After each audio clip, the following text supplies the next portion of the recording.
Chapter 261. In Lu Town, the sound of gongs and drums filled the sky.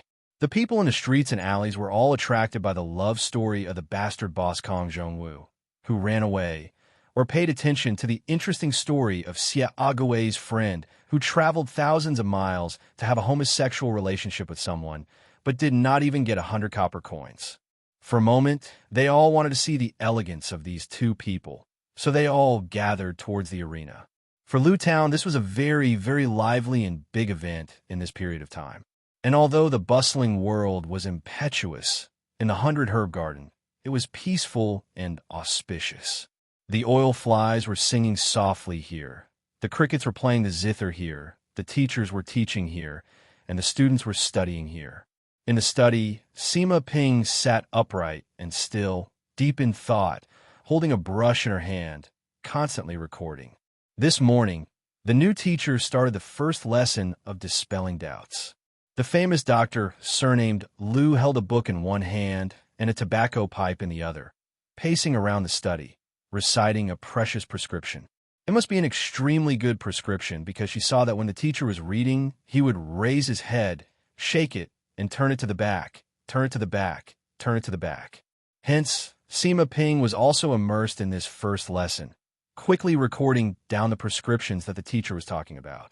When prescribing medicine and grasping prescriptions, the most important thing was the guiding herbs. For example, 2 pieces of fresh ginger or bamboo leaves to be sharpened, or reed roots or sugar cane that had been frosted for 3 years, or a pair of crickets for the first wife, or flatland she quickly recorded it down. Although it was very strange, why did the crickets have to be the first wife? Couldn't the remarried once? And what was flatland wood? But since the teacher was talking about it, then she would record it down. If she did not understand, then Sima Ping was thinking like this, but suddenly heard a thunderous shout.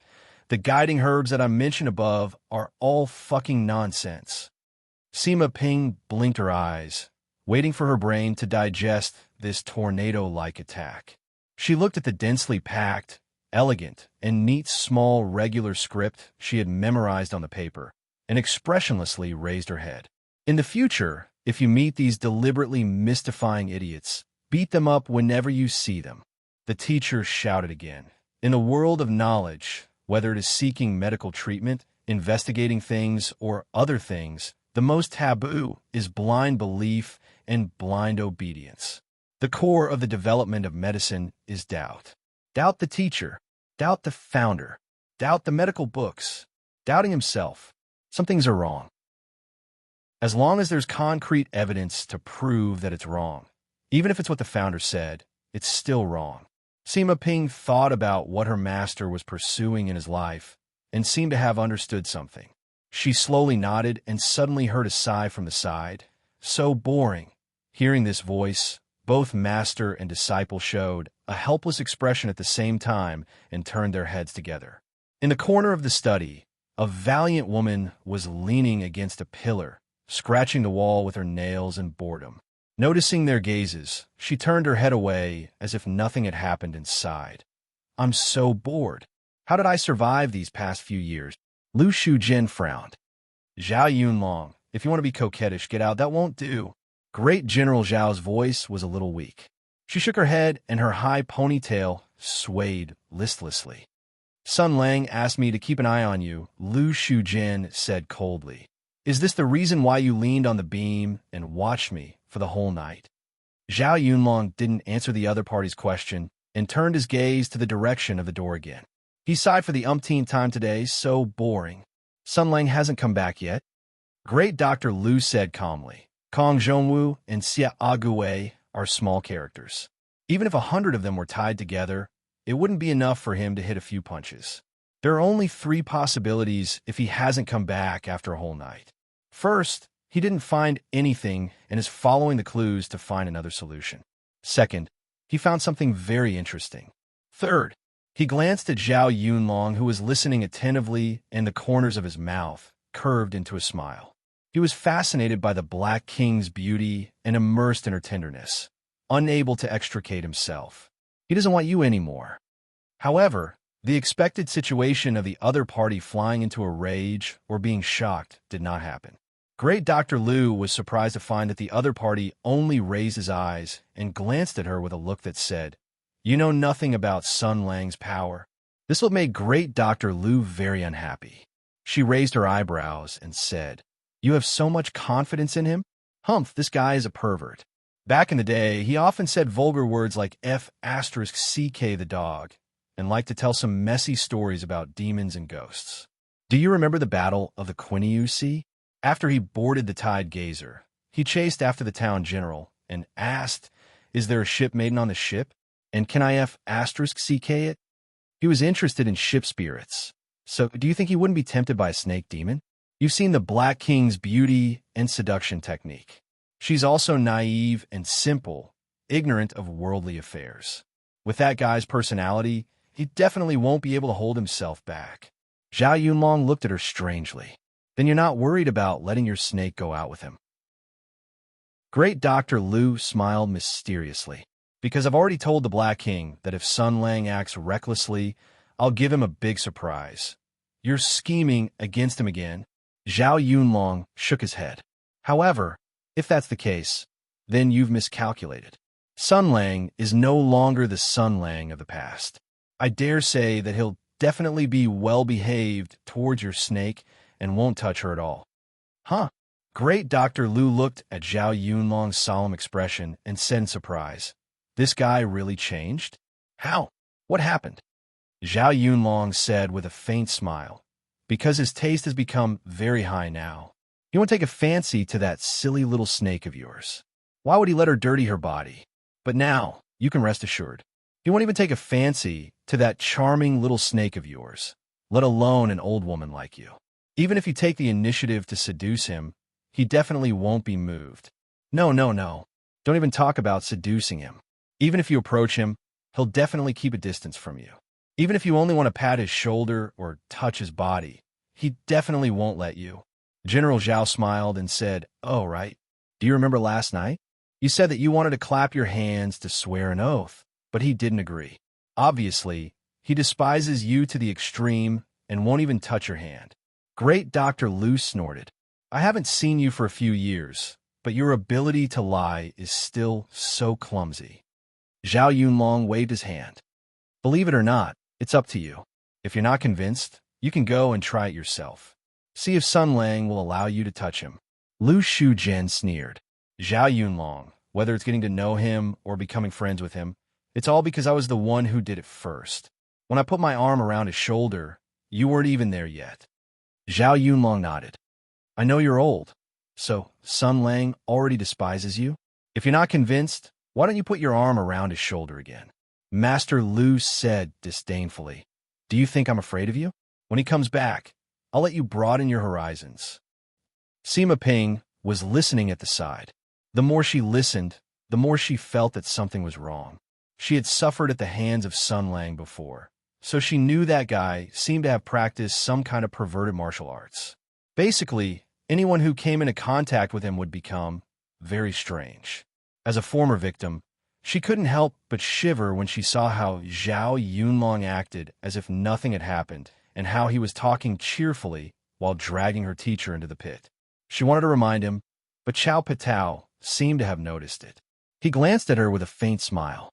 Sima Ping immediately lowered her eyes.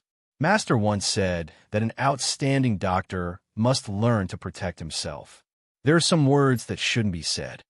Anyway, you won't lose a piece of flesh. Instead, you'll feel a little comfortable. Mister, you can relax and enjoy it. After all, I'm also a little looking forward to seeing such a cold, noble, proud, and frosty mister become like that. I really want to see it." Master Lu obviously didn't know that he had fallen into some kind of great danger. Therefore, a person's fate was unpredictable. Even if she racked her brains, she would never have thought that Sun Lang would awaken the power of such a shameless sword. She also didn't think that Zhao Yunlong, a rash person who always acted faster than he thought, would set up such a treacherous scheme. She also didn't think that this seemingly obedient new student of hers would betray her teacher without saying anything during the first lesson. What a sad story. She snorted and looked at the sky outside. "All right, let's call it a day. It's time for lunch." Sima Ping stood up and thanked the teacher. Then she asked politely, "Do you need me to cook for lunch?" "Not today." Miracle Dr. Lu had been single for many years. Loneliness didn't last long. He only had a beautiful snake woman as his companion, so his secretions were a little out of order. Seeing that his new student was so obedient and smart, he softened his tone and expression and said gently, "Today is the first day of accepting a disciple. Let's go out and have a good meal." Of course, if she knew what her disciple was thinking just now, it would be a different story. She might pick up her beloved knife and carve the word B*TCH on Sima Ping's forehead. Zhao Yunlong's intuition was always so sharp. Hearing that, he said nonchalantly, "I'm guilty and want to ask around. What is Sun Lang doing?" "So what?" Miracle Dr. Lu said proudly. "This is a bet between me and him. Both of us have our own methods. Naturally, I can figure out what he's planning to do. This guy didn't return for the entire night, so he must have encountered a problem. With his crazy personality, he definitely won't act according to common sense. He must make a big deal out of it. Maybe when we go out, we'll hear him stirring up trouble." Just as he finished speaking, a child's voice faintly drifted in. The voice was tender and clear, filled with the childlike interest of learning to speak. However, the content was so vulgar that it was hard to imagine which crazy person would actually teach such vulgar language to this group of children. Suizhou's Lu Town. Sui Province's Lu Town. Lu Town's Leather City. Lu Town's Leather City. Bastard Boss Kong Zhongwu owed 350,000 taels of silver and ran away with his brother-in-law. Lu Shujin stood there stupefied. After a moment, he said, "In the entire empire, there's only one bastard who can make up such a thing." Zhao Yunlong's eyes emitted light. Her entire temperament changed greatly. The decadent and lazy air was swept away. She grabbed the Jiao Chong leaning against the wall and swung her high ponytail. Let's go, let's go." Lu Shujin snorted. "Let's go. Let's see what this guy is up to." The three of them simply tidied up and went out. If it was a normal day, three beauties with their own charm walking on the street would definitely cause a small commotion. However, today, the attention of the majority of Lu Town's people was all attracted by this brainwashing marketing. Every household, male and female, old and young, as long as they were free, were all enthusiastically discussing the major events of Lu Town. The three of them didn't need to bother to inquire. After listening for a while, they understood most of the situation. Simply put, the Kong residence was smashed last night. It was said that half of the courtyard wall collapsed, and the front courtyard was razed to the ground. It was as if an earth dragon had turned over. The Xie residence was burned to the ground. The one who set the fire was a young hero. His surname was Zhou, and his name was Sun. He was one of the legendary Sannin.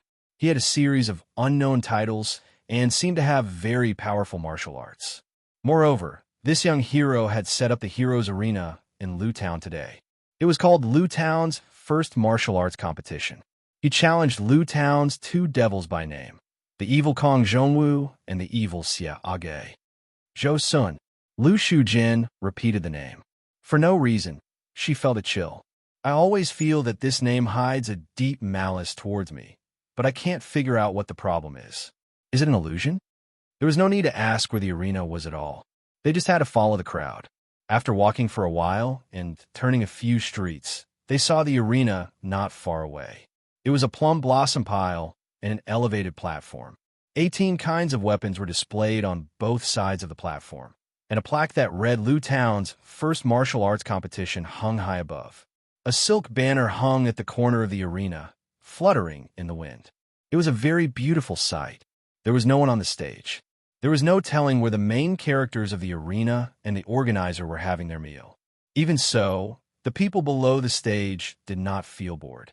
They were whispering to each other, spittle flying as they revealed their own exclusive news. It was nothing more than the anecdotes of Dumbo Kong and Xie Age, and it had now developed to version 3.0.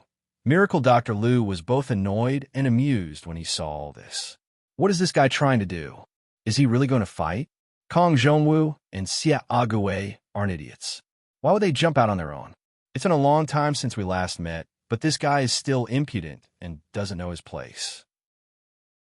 He actually wants to go up against two of the town's hooligans.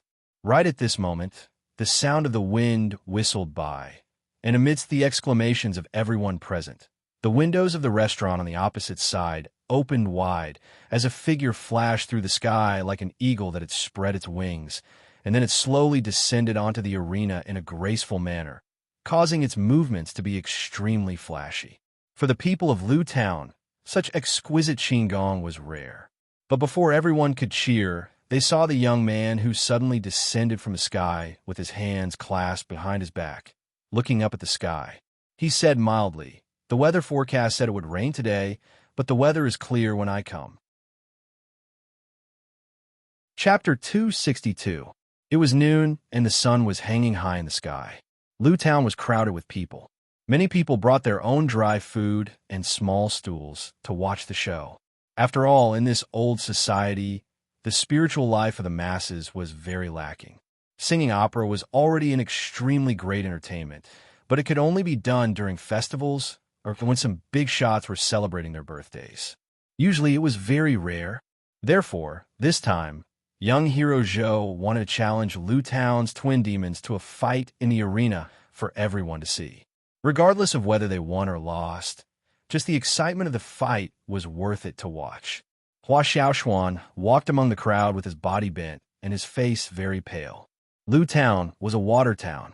In this season, the wind was very bone-chilling, causing him to shrink his neck tightly into his collar. The passers-by occasionally turned their heads to take a look, and their faces changed, and they distanced themselves from Hua Xiaoshuan. This young man looked young, but his face was frighteningly pale, and his body was thin and weak. But the strange thing was that his lips were unexpectedly red, and he was wearing a red robe. This person's appearance and temperament made people feel extremely strange and uncomfortable.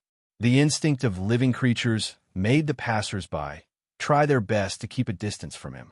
But Hua Xiaoshuan put his hands into his sleeves as if there was no one around. He stuck out his blood-red tongue and licked around his lips. "It's so cold. I'm so hungry." They gathered at the ruined temple outside the town. The leader of the team assigned the task given by the higher-ups. Last night, two of their companions defected. They were responsible for hunting them down and capturing them alive. These two companions were the influential people in Lu Town. One was called Kong Zhongwu, and the other was called Xia Agui. They used to be insignificant characters, but they changed and became the giants that Lu Town kept a secret. They stirred up the wind and the clouds, like carps leaping over the dragon's gate, and became famous in one fell swoop. The rise of a small fry like a salted fish was naturally a topic that the majority of the people took delight in talking about. This was especially so when these two small fries revealed their true colors after making a name for themselves and exploited and harmed the good people even more severely. This was even more worthy of discussion. However, no matter how the commoners cursed, and no matter how many people tried to investigate, there was still one big mystery that could not be solved. That was, how did the two people, who were originally nameless and weak in kung fu, suddenly become powerful and scheming people? There are more than a dozen versions of the story.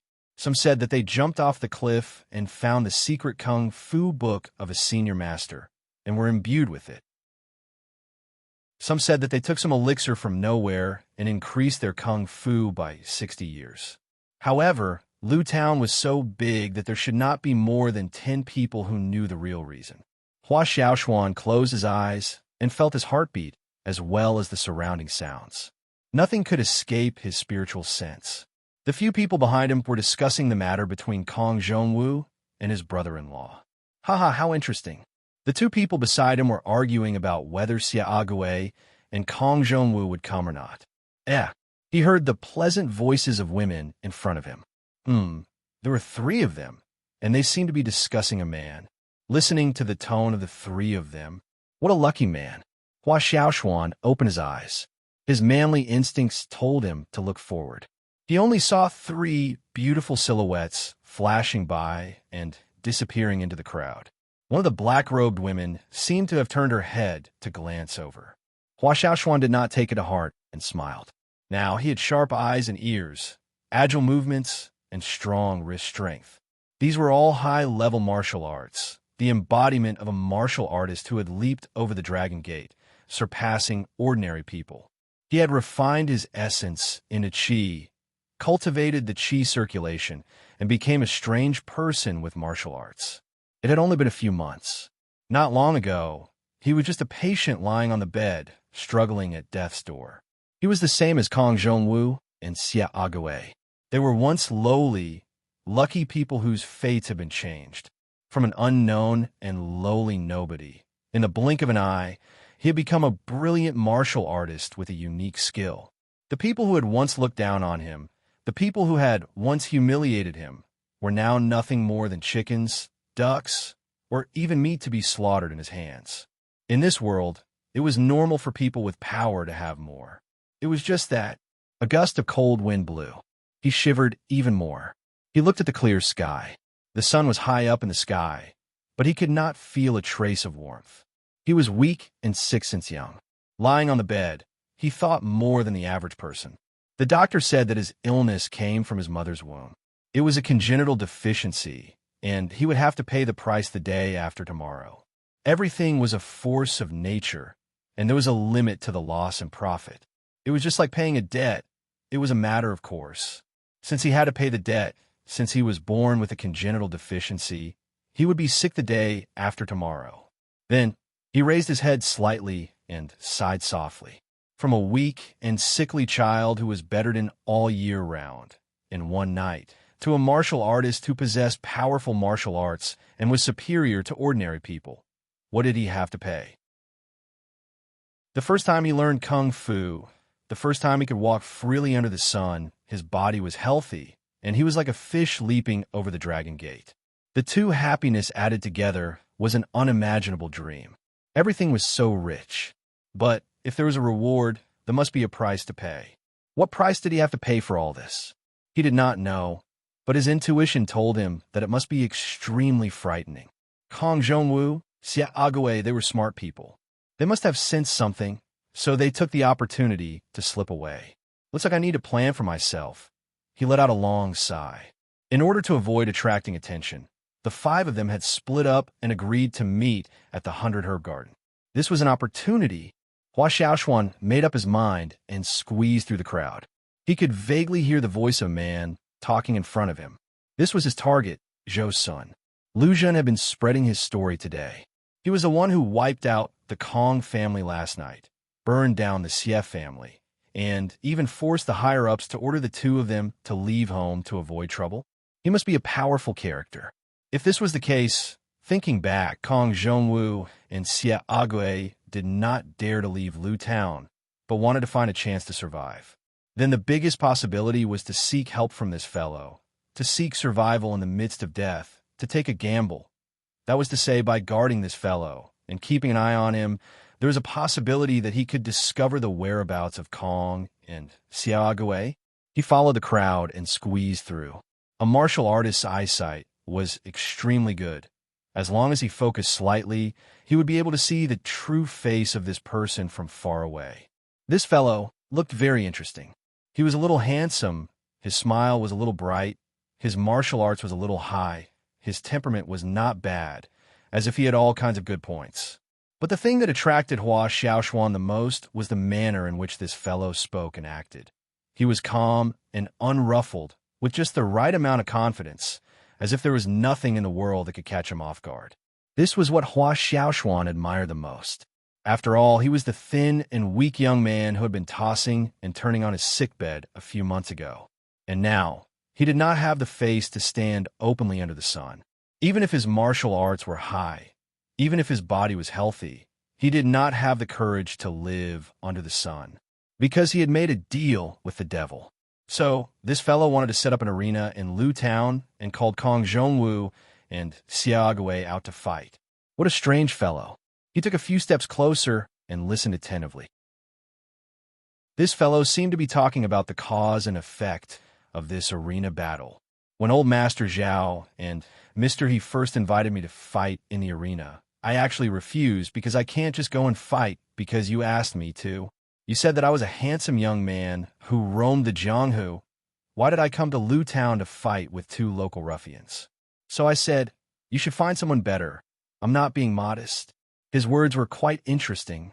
He tightened the crimson robe on his body and felt that the temperature around him had dropped, but he did not care too much.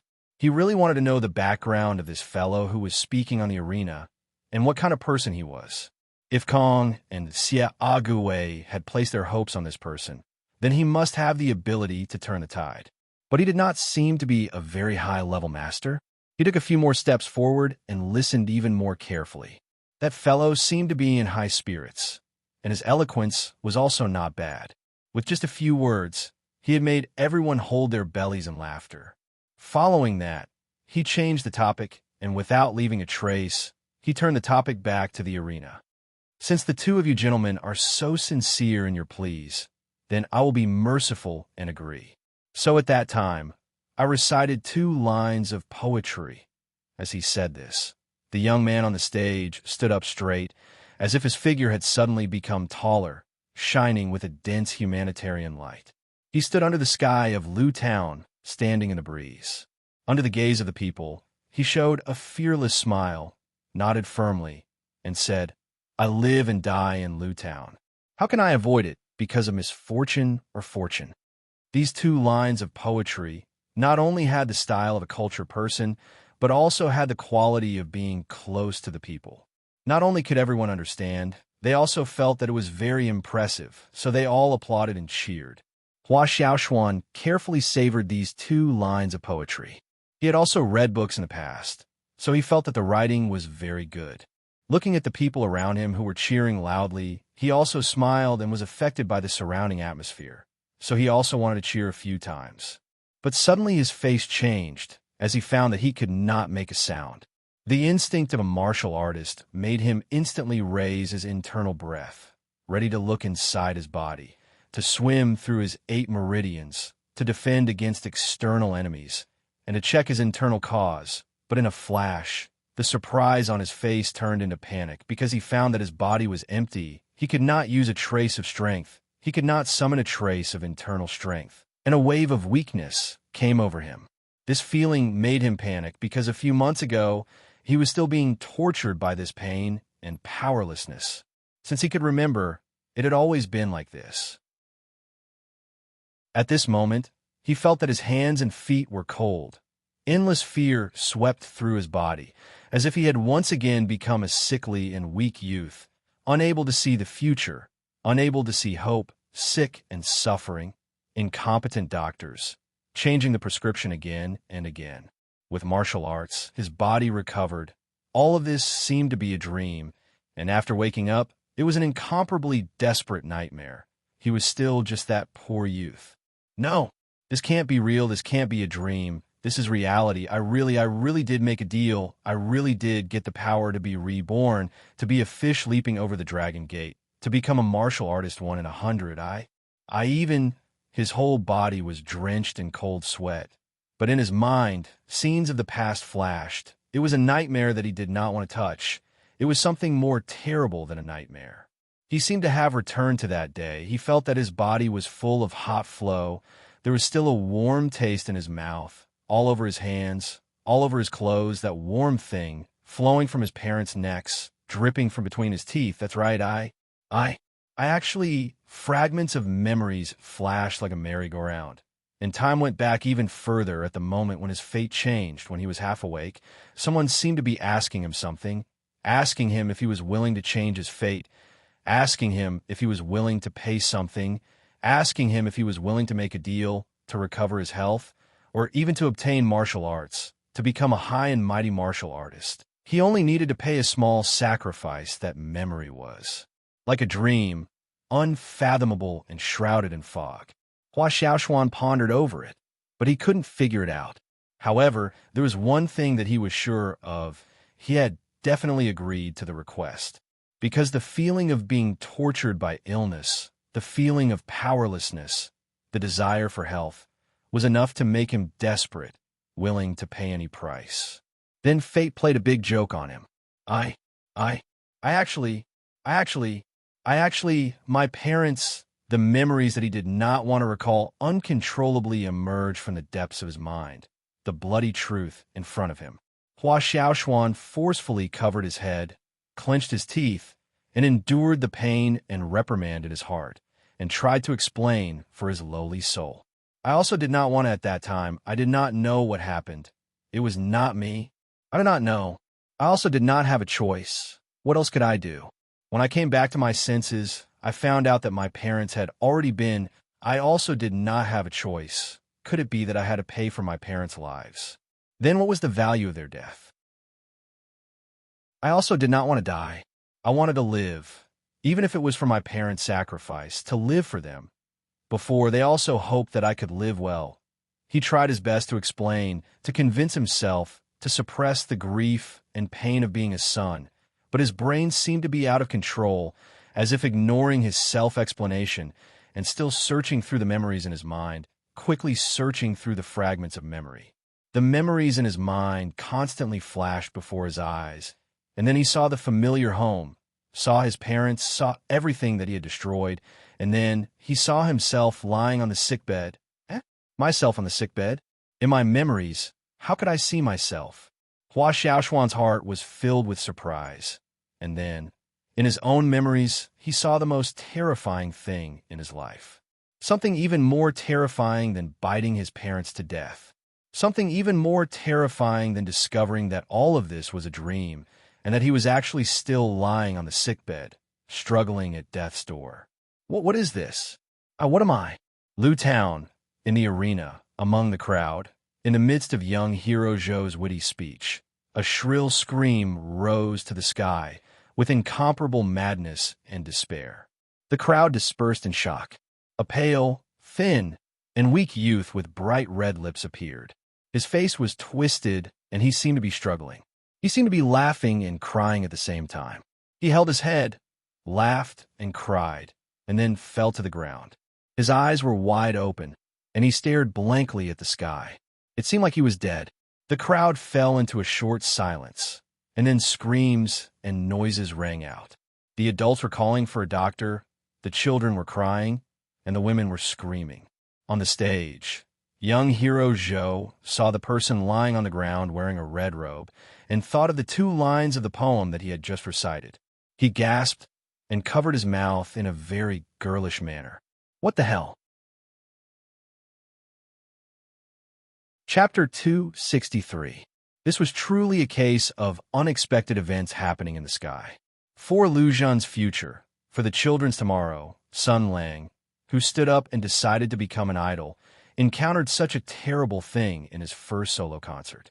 The crowd was in a mess. It was noisy and noisy. Suddenly, there was a loud shout that spread throughout the entire venue. Quiet.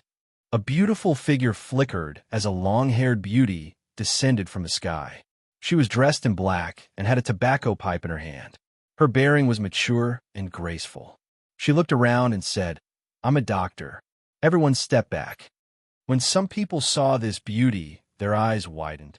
They wanted to take a few more glances and tease her, but when her gaze swept over them, they were all suppressed by her cold aura and involuntarily shut their mouths. The woman lowered her head and glanced at the deceased a few times. She frowned and waved her hand. Sima Ping, come over and examine him. The purpose of a doctor is to treat the living. Observing life from death is also a necessary skill. The crowd parted and a small girl walked over. Her face was young and her body was young. It seemed that she had not developed yet. Fortunately, this was ancient times. The market for flat-chested Lolas was quite large. She came to the side of the dead man's body. She instinctively frowned and then squatted down. She first looked at the dead man's eyes and then took out a silver needle. Sun Lang jumped down and landed on the spot as well. Young hero Zhou seemed to be frightened. He bit his right index finger and said with a horrified expression, "Quick, take a look. Take a look at how he died." Lu Shujin was very curious about this guy's reaction. She glanced at him and said, "What's with your expression? What's wrong? You have killed more people than he has seen in his life. What are you making a fuss about?" "This is hard to explain to you clearly," Sun Lang looked at the red clothes on the dead man's body and shivered. He then squatted down and said to Sima Ping, with a pleasant expression that he had never had before, "Carefully check if this guy's cause of death was." Yes, the kind where a large amount of life force is lost in a short period of time. My God, it can't be. Sima Ping looked at him strangely. "I don't understand what you're saying, but if it's the cause of death, I think it should be due to excessive fear." In other words, he was scared to death. Scared to death? Sun Lang blinked his eyes in disbelief. "It's just a matter of a second. What's there to be afraid of?" Sima Ping simply rolled her eyes and waved her hand. "Go away, go away. You only know how to talk nonsense all day." Sun Lang actually stood to the side obediently. He bit his finger and muttered to himself, "This doesn't make sense. Why would it be like this?" Lu Shujin blinked and looked at Sun Lang. "What does this have to do with you?" Young hero Zhou shook his head like a lion and glared at Dr. Lu. "Nonsense. As a forensic doctor, your posture still needs to be improved. When testifying against a criminal, you need to present facts and reason. That Thunderbolt on TV is way better than you." "Thunderbolt? Who is it?" "It's Thunderbolt Qin Ming," Sun Lang said seriously. "He uses a mace to match Fear's Star Tion. He's a well-known forensic doctor in the industry. According to the rumors in the martial arts world, the matter of the dead can be left to him." At this moment, Sima Ping took back the silver needle and looked at the needle tip. Then, she shook her head and stood up. She said to Lu Shujin, "The deceased should be around 17 or 18 years old. His physique is normal, and he doesn't know martial arts. He also doesn't have any hidden diseases. The cause of death is relatively clear. He died of fear. As for why he was scared, I don't know. Mister, am I right?" Lu Shujin nodded. "That's right. If it's not poison or homicide, then it's none of our business. This matter will be dealt with by the elders in town." Sun Lang still felt that it was unbelievable. He moved closer, and it took a few glances. He reached out and pressed a few times on the deceased body. He frowned. He was scared out of his wits, and his mind was in a mess. He died of insanity. What a strange way to die. What did he see before he died? Why was he so scared? There's cold sweat on his body. Master Lu said faintly behind him, "I heard you recite 2 lines of poetry just now." Young hero Zhou jumped to the side as if his butt was on fire. He said loudly, "What's wrong with reciting poetry? You don't try to make any big news. You can't be so violent." Dr. Lu sneered. "But from your performance from the beginning until now, it's obvious that this matter is related to me is written all over your face," Sun Lang said proudly. "Bullshit. I killed someone. Why wouldn't I admit it?" While the two were arguing, Li Zheng and the elders in charge of this matter in town arrived. The World Martial Arts Tournament of Dragon Ball instantly turned into the crime scene of Detective Conan. But it didn't matter. The people were here to watch the fun. Whether the performance was beating someone up or solving a case, it didn't make much of a difference. The organizers of this event, Old Master Zhao of Wei Zhuang and the head of the He family, pinched their noses and came to the scene. They looked at Sun Lang with resentment. What the hell was this? But since ancient times, officials had colluded with the gentry. In order to maintain stability, they still whispered to elder Li Zhengxian for a while and settled this matter. Sudden death due to fear. Let's just settle it like this. Anyway, the doctor said so. When it was time to identify the body and find the family, Li Zheng looked for a moment and suddenly said, "Wait, isn't this the kid from Old Hua's family?" The elders were shocked and also came over to take a look. He frowned and said, "It really does look like him. He's still alive? A few months ago, his house caught fire. I thought that all 3 of his family members were buried in a sea of fire. I didn't expect him to still be alive." The 2 of them looked at each other and sighed at the same time. They waved their hands and said, "It can't be helped. His family members are all dead. There's no one to blame for his death. Send him to the memorial hall to be buried." As they said this, Li Zheng arranged for people to find a straw mat and a stretcher. He hastily rolled Hua Xiaoshuan up and hurriedly left with him. Sun Lang looked at the direction where the body disappeared. He touched his chin and muttered, "It's so strange. How could such a good person die? Why would it be like this?" Lu Shujin snorted. Yes, it's very strange. Could it be that he was cursed to death by you? You used to always talk about that poem. Could it be that there's a deeper meaning in it? When Sun Lang heard this, his face lit up. That was just a little bit of respect for an elder. There's no other meaning. Don't just listen to the wind and believe the rain. Hey, it's really strange. I don't know how many times I've played before, but why did I suddenly die this time? Could it be a coincidence? I always feel that this big brother's death is very strange. The doubt in his eyes deepened as he looked at the backs of Li Zheng and the others. It seemed that he wanted to chase after them and ask again, but the Zhao family head and master, he pulled him back and asked, Young hero Zhou, what should we do about this ring? Sun Lang frowned. He always felt that there was something fishy about Hua, Xiao Xuan's death, but he couldn't tell what was wrong. After being stirred up like this, his craziness had also decreased a lot, so he waved his hand. What should be done? Just do it. Have you found the troupe? Get them to sing a few parts for the villagers to enjoy. Anyway, everyone is here to watch the show. If there's a show, they can stay. Old Master Zhao thought of the money spent to hire the opera troupe, and his heart twitched. Can they sing Xie Gui out? Sun Lang gave him a thumbs up. Of course. You don't know the power of this kind of artistic expression. Don't panic. I'll write a script for you later. Let the opera troupe rehearse. What Kong Zhongwu and the Seven Immortals? What Xie Gui and the Flying Devil? Act for 3 days and 3 nights. I don't believe that these 2 little bastards won't come out. Although they didn't know what the Flying Devil was, the 2 respectable people still felt the malicious intent from this name. They couldn't help but feel disgusted. Sun Lang seemed to have lost interest in arguing with them. He waved his hand and said, All right, that's it. Go and arrange it. I'll leave the rest to you. If those 2 bastards come out, tell me. I'll go and beat them up. Now, I'm going to eat with my girl.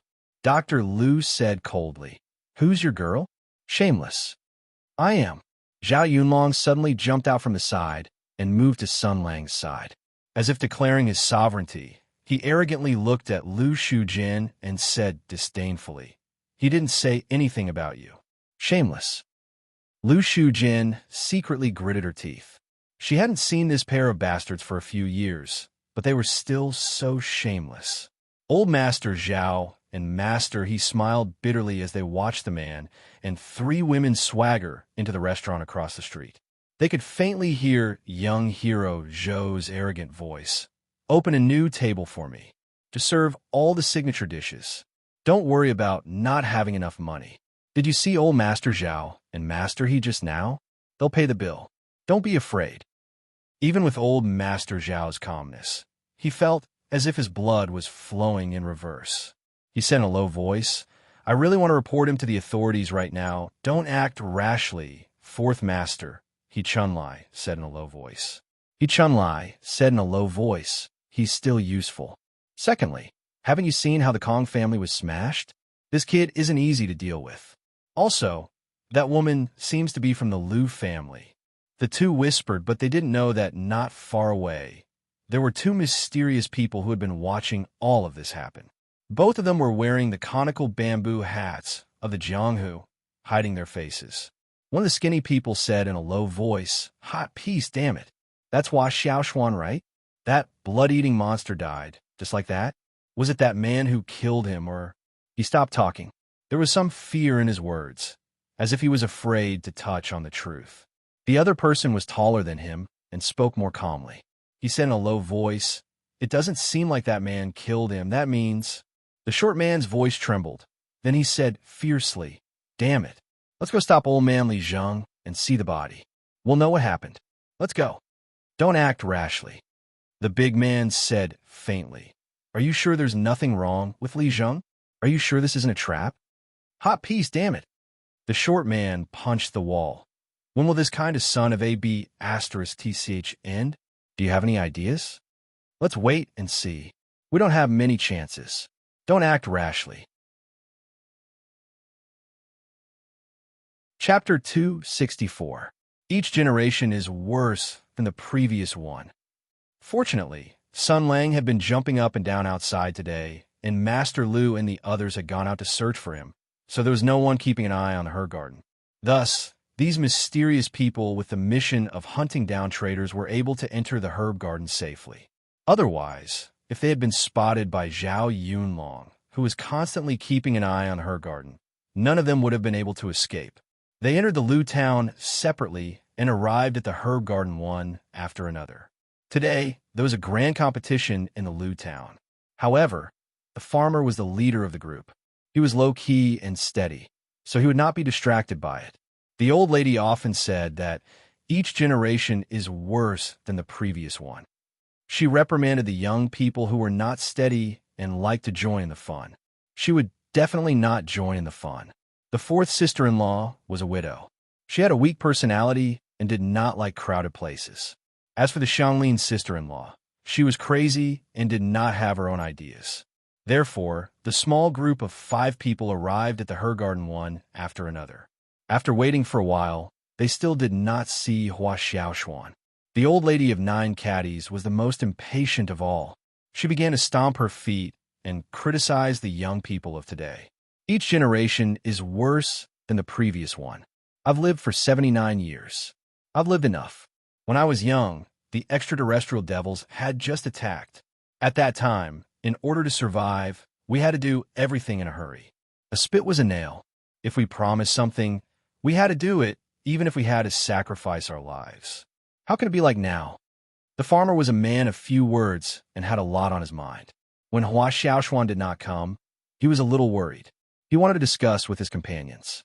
However, when he looked around, he could not help but sigh. The old lady was saying that each generation was worse than the previous one. The fourth sister-in-law was turning her flower rope. The Xianglin sister-in-law was staring blankly, as if she was waiting for someone to come and listen to her story of Amao.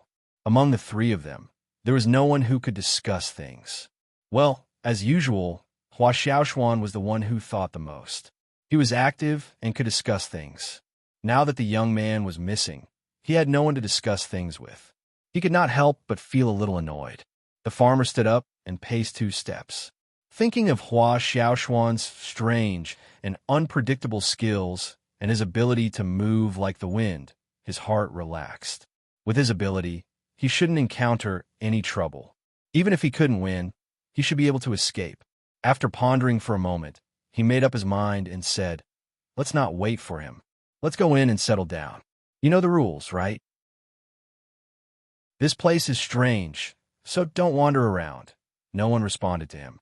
The 3 women silently stood up and stared at him with listless eyes, indicating for him to lead the way. So the farmer sighed again and led the way to the main hall of the herb garden. At this time, outside the herb garden, in the most prosperous area of the town, Sun Lang was sitting in the luxurious private room of the best restaurant in town. He was telling the waiter, who was stunned and trembling, about the names of the dishes.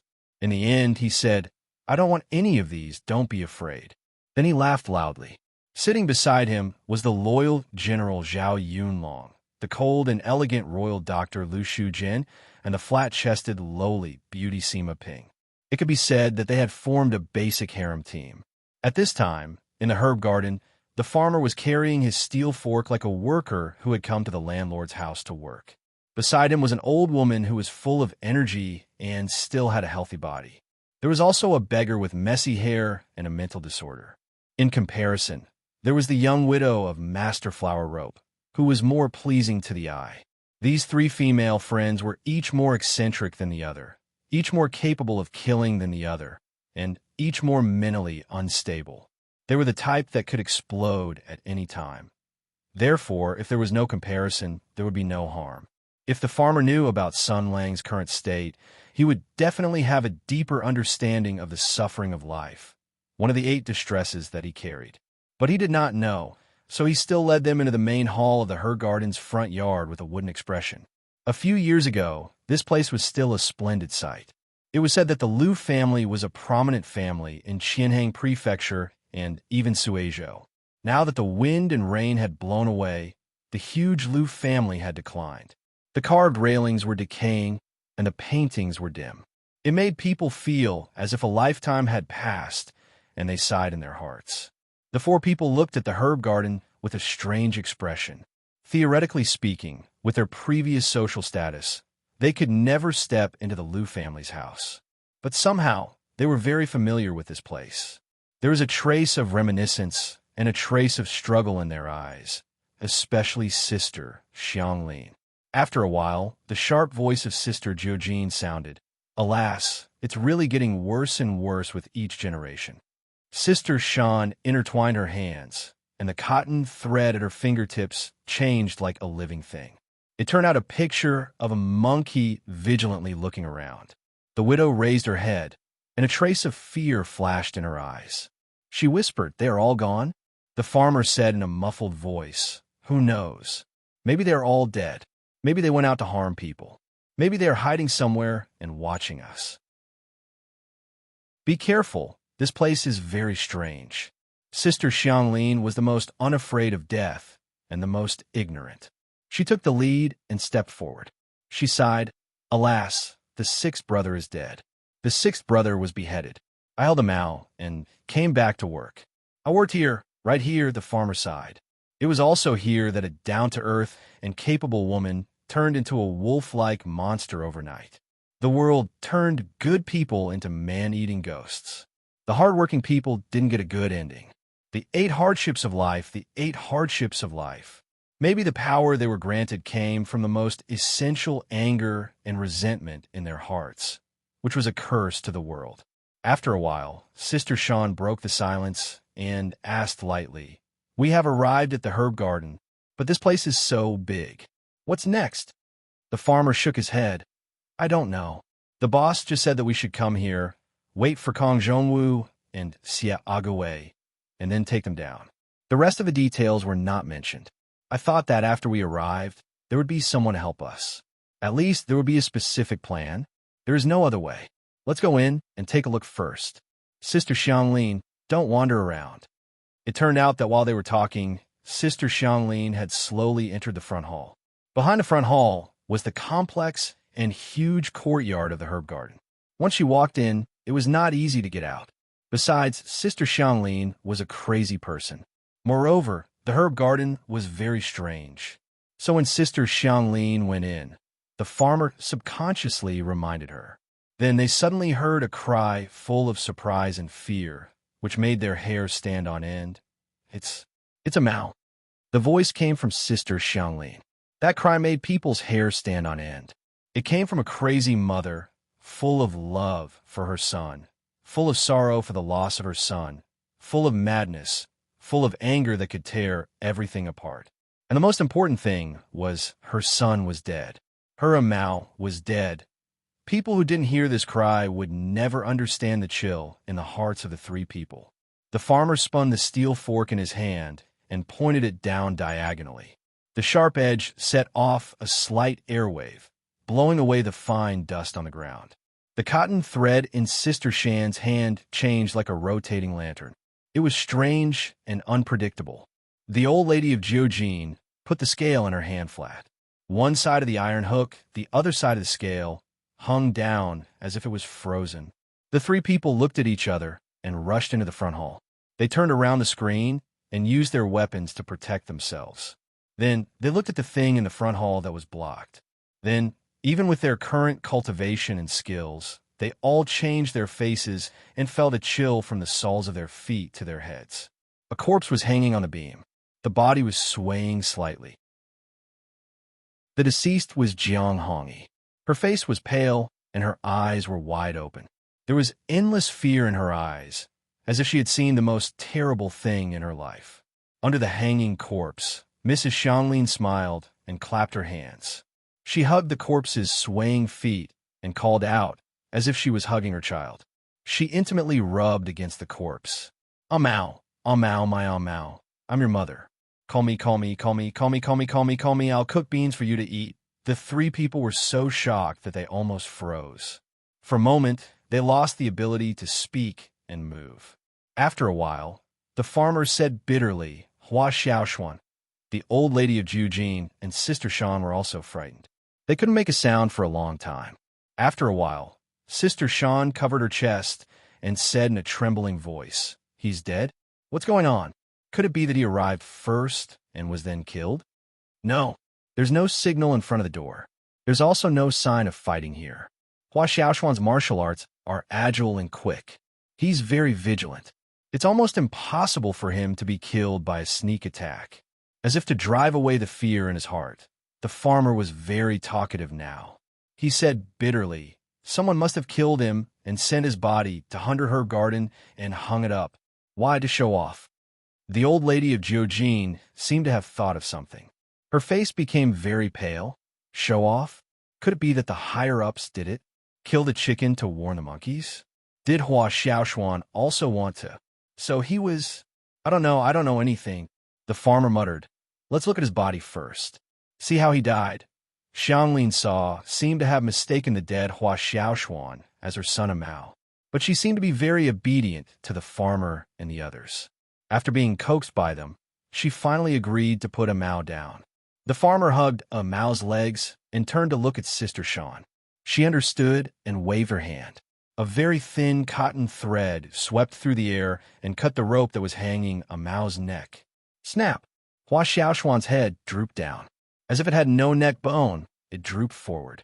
The farmer heard a strange sound and looked up. He found Hua Xiaoshuan's head was bent forward at a strange angle. The head and body were perpendicular to each other at a 90-degree angle. It was looking straight at him. He felt a chill in his heart. He subconsciously let go of his hands and retreated like lightning. Hua Xiaoshuan's body fell to the ground with a thud. Then everyone saw the back of his neck. There was no back of his neck. It was empty. There was no flesh and blood. Even the entire spine had disappeared. Under the collar, there was only a black hole. It was as if the most terrifying abyss was staring at all of them. Chapter 265. There was no spine. Empty, blooming flesh and blood. It was like the most vicious and terrible curse. With a clang, the scale in the hands of the old lady fell to the ground. Sister-in-law Dan covered her mouth, and the farmer almost couldn't hold the steel fork in his hand. Only sister-in-law Xianglin was still laughing heartlessly. She ran to the side of Hua Xiaoshuan's body and gently stroked the dead man's hollow skull. She chuckled softly and murmured, like a gentle mother coaxing her child to sleep. The other three had already started to tremble uncontrollably. Even though they now possessed powerful martial strength, had been reborn, and were no longer the petty and pitiful people from before, they still could not help but tremble all over. No matter how powerful their martial strength was, there was still fear in the end. Moreover, this matter was even related to the meaning of their own lives. The old lady didn't even have time to say the catchphrase, "Each generation is worse than the last." Her pale and sparse eyebrows kept trembling. He was actually, fourth sister-in-law Dan bit her finger tightly. Her delicate body trembled. It was obvious that she was terrified to the extreme. She almost cried. Then we... Absolutely impossible. The old lady screamed. I'm 79 years old. I've lived to this old age. I remember everything that has happened since I was a child. When I was 7 or 8 years old, the sky demon hadn't attacked yet. When I was 15 years old and got married, those damn demons had just arrived. I've lived for so long. I've lived until the imperial court defeated them. How can I be a fake? How can it be? Yes, it's impossible. This sentence seemed to give sister-in-law Dan a lot of confidence and courage. She pressed her chest hard and felt the strong beating of her heart. The sad memory that she couldn't bear to look back on came to her mind. The picture of her life was displayed in her heart. After the carefree childhood, it was the beginning of suffering. She was betrothed to a family. Then she lost her husband, but she didn't dare to remarry. Her son became her only support and hope. And then, thinking of this, her heart felt like it was being squeezed. It hurt so much. The past life, the humiliation, the pain, the numbness, the despair, the sad memories that she still didn't dare to touch. At this time, it was like a life-saving straw, giving her the most real sense of existence. Fourth sister-in-law Dan was still alive. Although she had suffered so much, she was still alive. The farmer tapped the pitchfork lightly on the ground, making a dull thud. His voice was soft but firm. Don't let your imagination run wild. Maybe this is a trap. Someone deliberately dug out his spine and flesh. Sister-in-law Dan's body was still trembling. She showed a crying smile. Who would do this? Who knows about it? Who would do this? What do they want? The farmer's expression was still dull. He said bitterly, I don't know anything. God damn it. Dead body. Jiojin's old lady was shocked and angry. When she heard the farmer's words, she was furious. She pointed at him and scolded, you don't know anything. You're responsible for contacting the higher-ups. You don't know? Are you living like a puppet? You were like this before, and now you are like this. You are like this when you have no ability, and you are still like this when you know martial arts. Useless. Can't be helped. You are worse than the previous generation. The farmer smiled bitterly and let the old lady scold him. He didn't say a word. His dull temperament was not born. He also had a carefree and lively childhood. But living in this world was a kind of suffering. Raising a family, paying taxes, having many children, he felt that life shouldn't be like this. He felt that there was something wrong with his life. But he was stupid. He couldn't understand it and couldn't change it. He could only bear it silently, like a puppet that was casually manipulated. When he was incompetent, he was like this. In the end, when he had good martial arts, he was still like this. Fourth sister-in-law Dan pulled Jiojin's sleeve. She had a rough personality and was used to relying on men. She didn't have her own opinions. When she joined the small team, she was used to listening to the arrangements of the leader. At this moment, she suddenly encountered such a major change. She urgently needed someone to give her an idea. The woman whispered, Then what should we do now? It's useless to quarrel. We should at least have a rule. What rule? The 9-old lady had a fiery temper. Even though she was old, she was still like that. She picked up the iron scale from the ground and looked around. Looking at the quiet Liu family, a look of deep hatred appeared in her eyes. She said loudly, There's no explanation for sending Hua Xiaoshuan's body back. No matter who sent the body back, they definitely don't have good intentions. This old lady is 79 years old this year. I have lived long enough. You old folks, old men, high-ranking officials, you've given me martial arts and helped me to be reborn. You've also fulfilled my wish. Now it's only right that I want to take back my life. She raised the iron scale in her hand and pointed around, saying sternly, But if you want to take back your life, do it openly. What kind of skill is this to use such underhanded methods?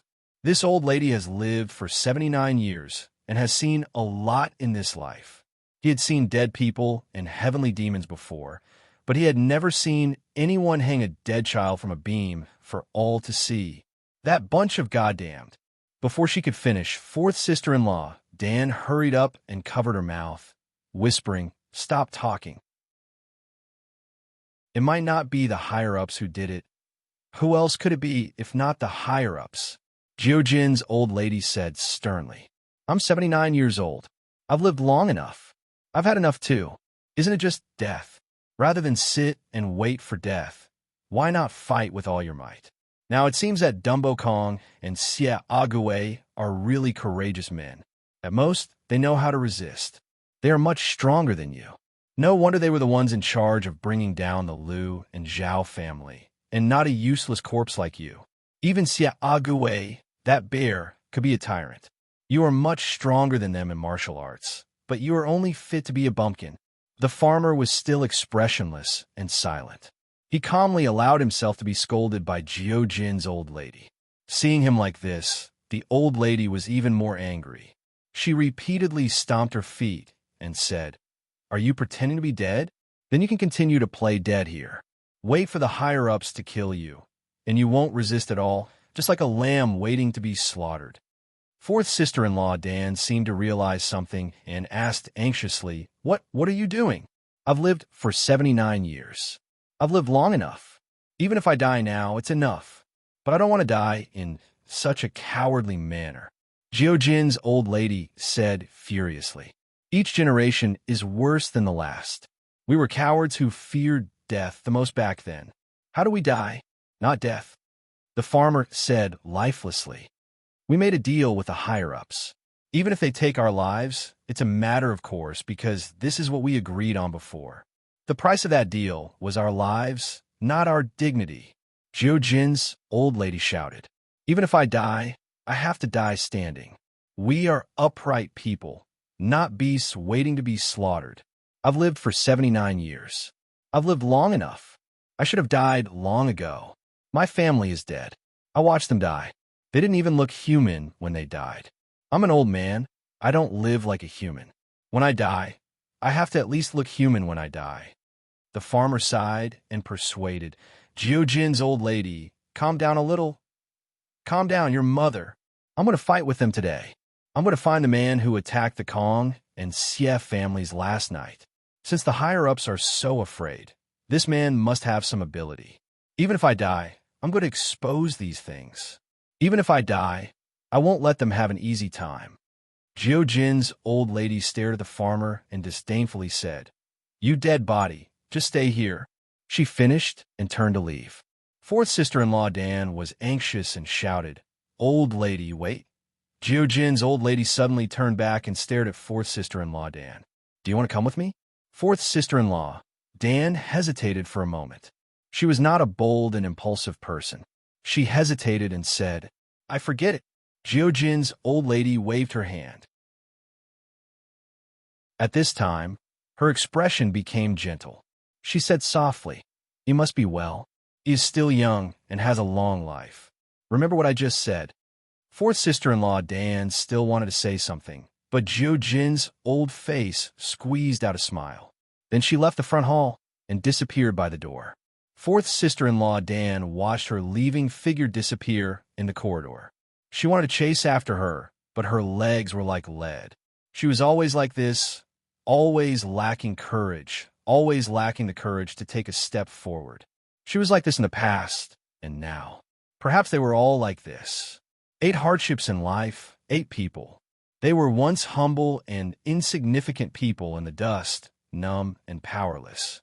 Even if they had martial bones and acquired martial arts unimaginable to ordinary people, there was still a weakness in their character that could not be easily changed. They were still burdened with suffering, unable to break free, unable to move forward. The farmer was like this, she was like this, and she believed that others were like this too. Martial arts could not change this numb and ignorant character. What could change it? Could it really be changed? Jiojin's old lady walked through 100 Her Garden. It was only a short distance from here to the front door. She could just go back the way she came. When she entered the town, she heard about the incident at the arena. She knew that the person who made a scene at the Kong and Xie family last night, forcing the two to flee in a sorry state, was stirring up trouble in Lu Town. That man must have something powerful, enough to make the higher-ups afraid. So now the only way to survive was to find him and tell him everything. Kong Zhongwu and Xie Agawei, these 2 corpses must have thought of this point and made this plan. Maybe Hua Xiaoshuan was also like this. But he was dead. That meant her expression became grave and stern as she clenched the weight in her hand. Although Lu Town was not big, and the distance from the Her Garden to the arena was not very long, this road would definitely be filled with danger and hidden dangers. It was hard to predict what would happen ahead. She hoped that no matter what the outcome was, it would be of value and would be of help.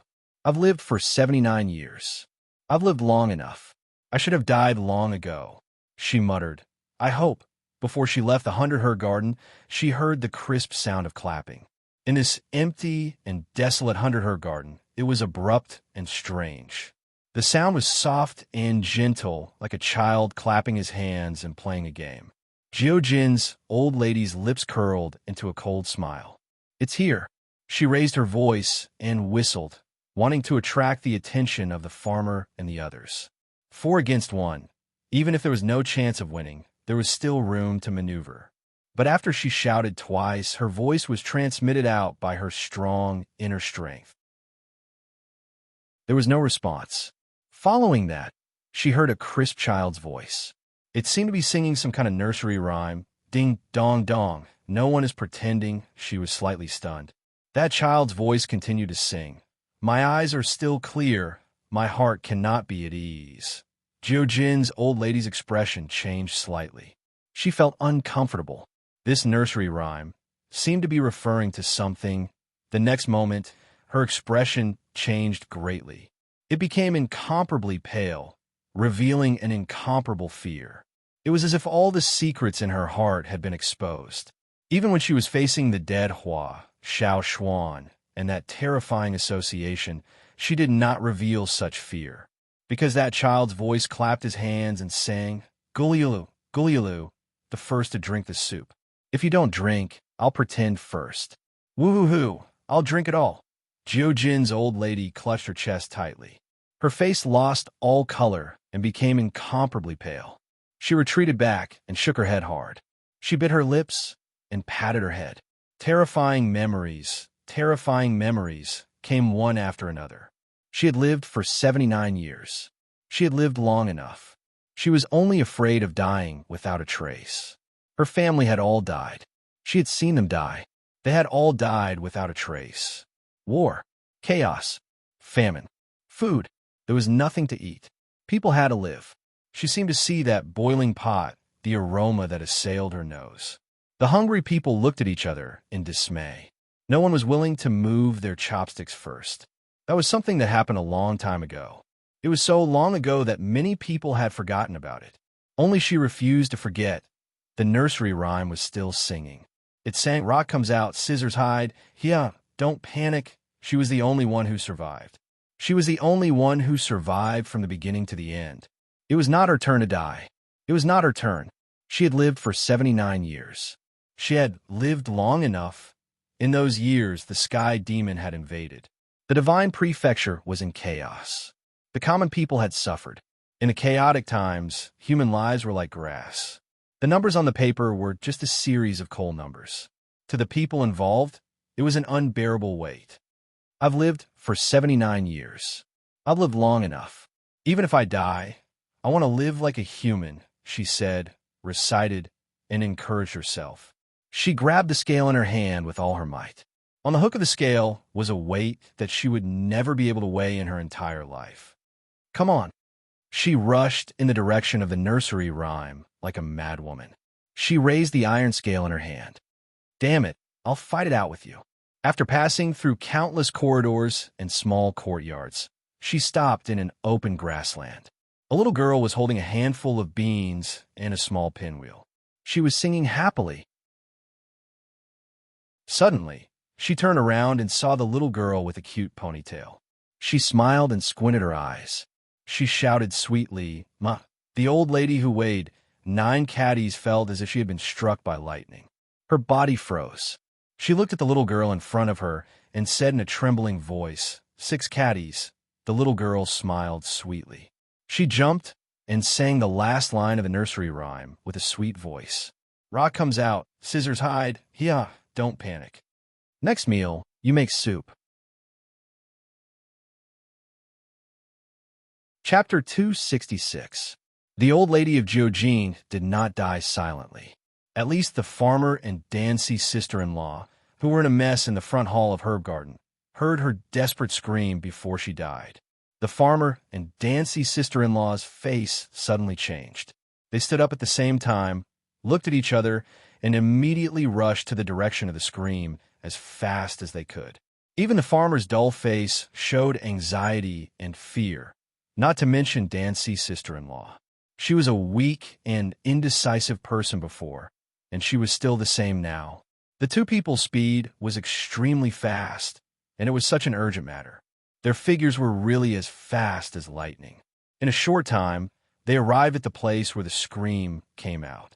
They were confident that with this speed, no matter how strong the murderer's martial arts was, he certainly could not run far. However, the fact once again disappointed them. Seeing the scene in front of them, Dancy's sister-in-law covered her mouth in horror, and tears rolled down.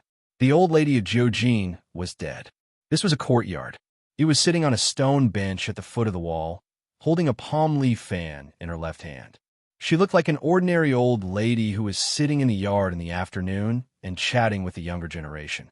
But on her pale and wrinkled face, there was an extremely strange smile.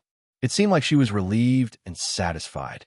The thing that really attracted the two people's attention was the weight that he always carried with her. It was her weapon, and for her, it seemed to have a different meaning. Meat. On the big iron hook of the scale, there were several large pieces of meat. Blood was still dripping drop by drop and fell into the soil. As for the heavy weight, it hung steadily on one of the stars on the scale pole. The two of them reached a temporary balance, marking the weight of the meat. The farmer knew how to use the scale. After a glance, he almost sleepily said, 6 pounds. The village where the old lady of Jojin was born had some special customs. When women gave birth to children, they liked to use the scale to weigh the weight, so they used the weight as a nickname. Drops of blood fell, and the meat gradually lost a little weight. The balance between the weight and the meat was swaying from side to side on the scale pole. At this time, a drop of blood seemed to be the last loss, and became the last straw that broke the camel's back. The perfect balance of the first arm lever was broken, and the weight suddenly fell down along the scale pole. The weight fell, and the flesh was pressed to a high point. The balance of the scale was broken in an instant. Just like the human heart and good and evil, they could never be easily measured. This seemed to be a signal of collapse and disintegration. When the weight fell, the entire delicate balance was declared destroyed. The smiling figure of the 9-gene old lady also collapsed in an instant, falling head first to the ground. Many parts of her body were dripping with blood. The missing pieces of flesh had clearly been torn off and strung on the hook, dripping with blood. The most terrifying thing was that the back of her neck was empty. Behind her collar, there was a faint black void. Sister-in-law Dan could no longer restrain her fear. She screamed in horror. She did not care about the distance between men and women. She threw herself into the farmer's arms. Her body trembled violently, and she sobbed intermittently. Obviously, she was extremely frightened. Hua Xiaoshuan, Jujin old lady, they died one after another, but their spines all disappeared without trace. This was enough to infer the most terrible association, challenging the limit of their spirit. The farmer's lips were also constantly trembling. Although the woman was in his arms, he could not arouse any thoughts. His body was stiff for a moment, and then he gently patted sister-in-law Dan's shoulder. He was clumsy and could not say any comforting words. Moreover, in such a desperate situation, even if he was an eloquent speaker, he could not say any comforting words. So he just gently patted and patted, but it was actually effective. Sister-in-law Dan's breathing gradually calmed down, and her body slowly stopped trembling. She seemed to be ashamed to do such an intimate action with a man who was not her husband's relative. But the horror and despair made her full of fear. She really did not have the courage to face everything alone. So she had to, like an ostrich, tightly buried her head in the farmer's chest and whispered, what should we do?" Subconsciously, the farmer wanted to say that he didn't know. However, Hua Xiaoshuan's expression when he died with his eyes wide open, the curses of the old lady before she passed away, and the sufferings he suffered in this life made him live like a puppet. For a moment, when he thought of this, he had mixed feelings. It was as if something was surging in his heart and roaring in his chest, as if it wanted to break through the last shackles and ignite a raging flame to burn everything. But the shackles were too strong. Even if the voice in his heart was roaring like thunder, he could not hear it clearly. The farmer looked at the corpse of Jiojin old lady. Thinking of what she whispered to sister-in-law Dan before she left, he sighed. Perhaps at that time, the old lady had already made up her mind to die. Even if she could not spread the news, she would use her death to tell him and sister-in-law Dan that Hua Xiaoshuan's death was not an accident, but a premeditated, despicable massacre. He gently closed his eyes, then opened them again. He took a deep look at the corpse of the 9-gene old lady and lightly said, "Let's leave the 100-herb garden and find the person who's fighting in the arena." The 9-gene old lady said, "That man is our only chance of survival. Since this is her last wish, then we'll help her complete it." Moreover, he was silent for a moment and said softly, "Although I am not afraid of death, but if you don't want to die like this, then I will at least protect you." Sister-in-law Dan's body trembled. Maybe the farmer did not mean anything else, but such words still made her feel at a loss. The widow hurriedly retreated a few steps. Her face was a little bright red. She whispered, "Then let's call sister-in-law Xianglin." Ouch! Both of them were shocked and looked at each other. They just remembered that when they heard the screams of Jiujin old lady, they rushed here without thinking. They even forgot that sister-in-law Xianglin was still in the front hall. If it was a normal person, even if the farmer and sister-in-law Dan did not call, a normal person would know to follow them immediately. But sister-in-law Xianglin was a crazy person. They shivered and didn't care about burying the body of the 9 caddies old woman. They hurriedly grabbed their weapons and rushed back to the front hall like a gust of wind. They looked inside vigilantly and impatiently, hoping to see Xianglin Saw's figure, hoping to see her squatting beside Hua Xiaoshuan's body and clapping her hands. However, what made the two feel as if they had fallen into an ice cave was that this crazy old woman beggar had already disappeared in a short period of time. Only Hua Xiaoshuan's corpse was still lying on the ground alone, motionless. They still had a little bit of hope. Maybe sister-in-law Xianglin was just running around. The farmer shouted a few times, but there was no response. Usually, sister-in-law Xianglin was very obedient to the farmer. As long as she heard the farmer's call, even if she was a few miles away, she would come at the fastest speed. But at this time, she had been missing and there was no response. The farmer and sister-in-law Dan looked at each other. Even with their high kung fu and strong internal chi, they still felt a chill in their hearts. They received the task in the morning and met at the ruined temple. They were ordered to chase and kill 2 rebels. They agreed to set up an ambush in the herb garden. At that time, everyone had their own thoughts and plans. But after 2 or 4 hours, the situation changed. So far, 2 were dead and 1 was missing. The remaining 2 were full of fear and despair.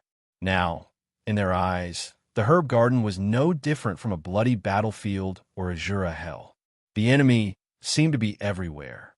Between the grass and the forest, there was murderous intent everywhere. Sister-in-law Dan's teeth were chattering. The cotton thread in her hand was tightly clenched. The farmer frowned. After a moment, his eyes flashed a trace of determination. "We will leave the herb garden immediately, and then we will leave it to fate." I don't want to be like that," sister-in-law Dan said in a low voice. "So, promise me, when you kill me, you must be quick, okay?" The farmer thought for a moment and nodded. Okay. He looked like he had promised sister-in-law Dan that when he came back from work today and passed by the cloth shop, he would bring her a piece of cloth. Sister-in-law Dan was originally full of fear. Looking at his dull and stiff appearance, she couldn't help but smile and softly said, "Let's go." The 2 of them bowed a few times in the direction of Hua Xiaoshuan's corpse and the Jiujin old lady's corpse. Then they hurriedly left. The murderous intent was heavy. A fatal crisis could come at any time. They had no time to bury the 2 of them. Moreover, for them, whether they could be buried or not was no longer important. If there was a soul after death, then when they went to hell, they wouldn't have a good retribution. The 2 of them had a lot on their minds. They left the herb garden in the direction they came from. They were vigilant for any strange movements that might appear at any time.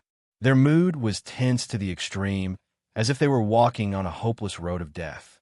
On one of the eaves of the 100 herb garden, 2 gigantic tusks slowly emerged, followed by a pair of golden compound eyes. The eyeballs were staring motionlessly in the direction that the 2 people had left in. Its body was stained with blood that had yet to dry. Suddenly, its terrifying mouth opened, and its gigantic mouth stretched outwards, spitting out several white objects. They were sections by sections, and seemed to be the fragments of bones somewhere. Then it wriggled its body, intertwined its abdomen, climbed down the wall, walked through the grass, and swam in the direction of the Jiujin old lady's corpse. The farmer and sister-in-law, Dan, didn't care about shocking the world. Although they knew that their actions were extremely eye-catching, they couldn't care less. It was better to take a risk. They used their qinggong to increase their speed to the extreme. They swept through the long street and shuttled between the houses. The pedestrians stayed far away from them. Some people were still pointing at them. A rustic farmer and a pretty young widow. The two of them were actually martial artists who could fly in the sky. This kind of combination, this kind of identity, really made people's imagination run wild. It seemed that the story of Dumbo Kong and his brother-in-law, as well as Sia Agwe's family affairs, had developed people's creativity. It made people's imagination complete a leap in this section. The two of them had no time to care about the passers-by's pointing and malicious laughter.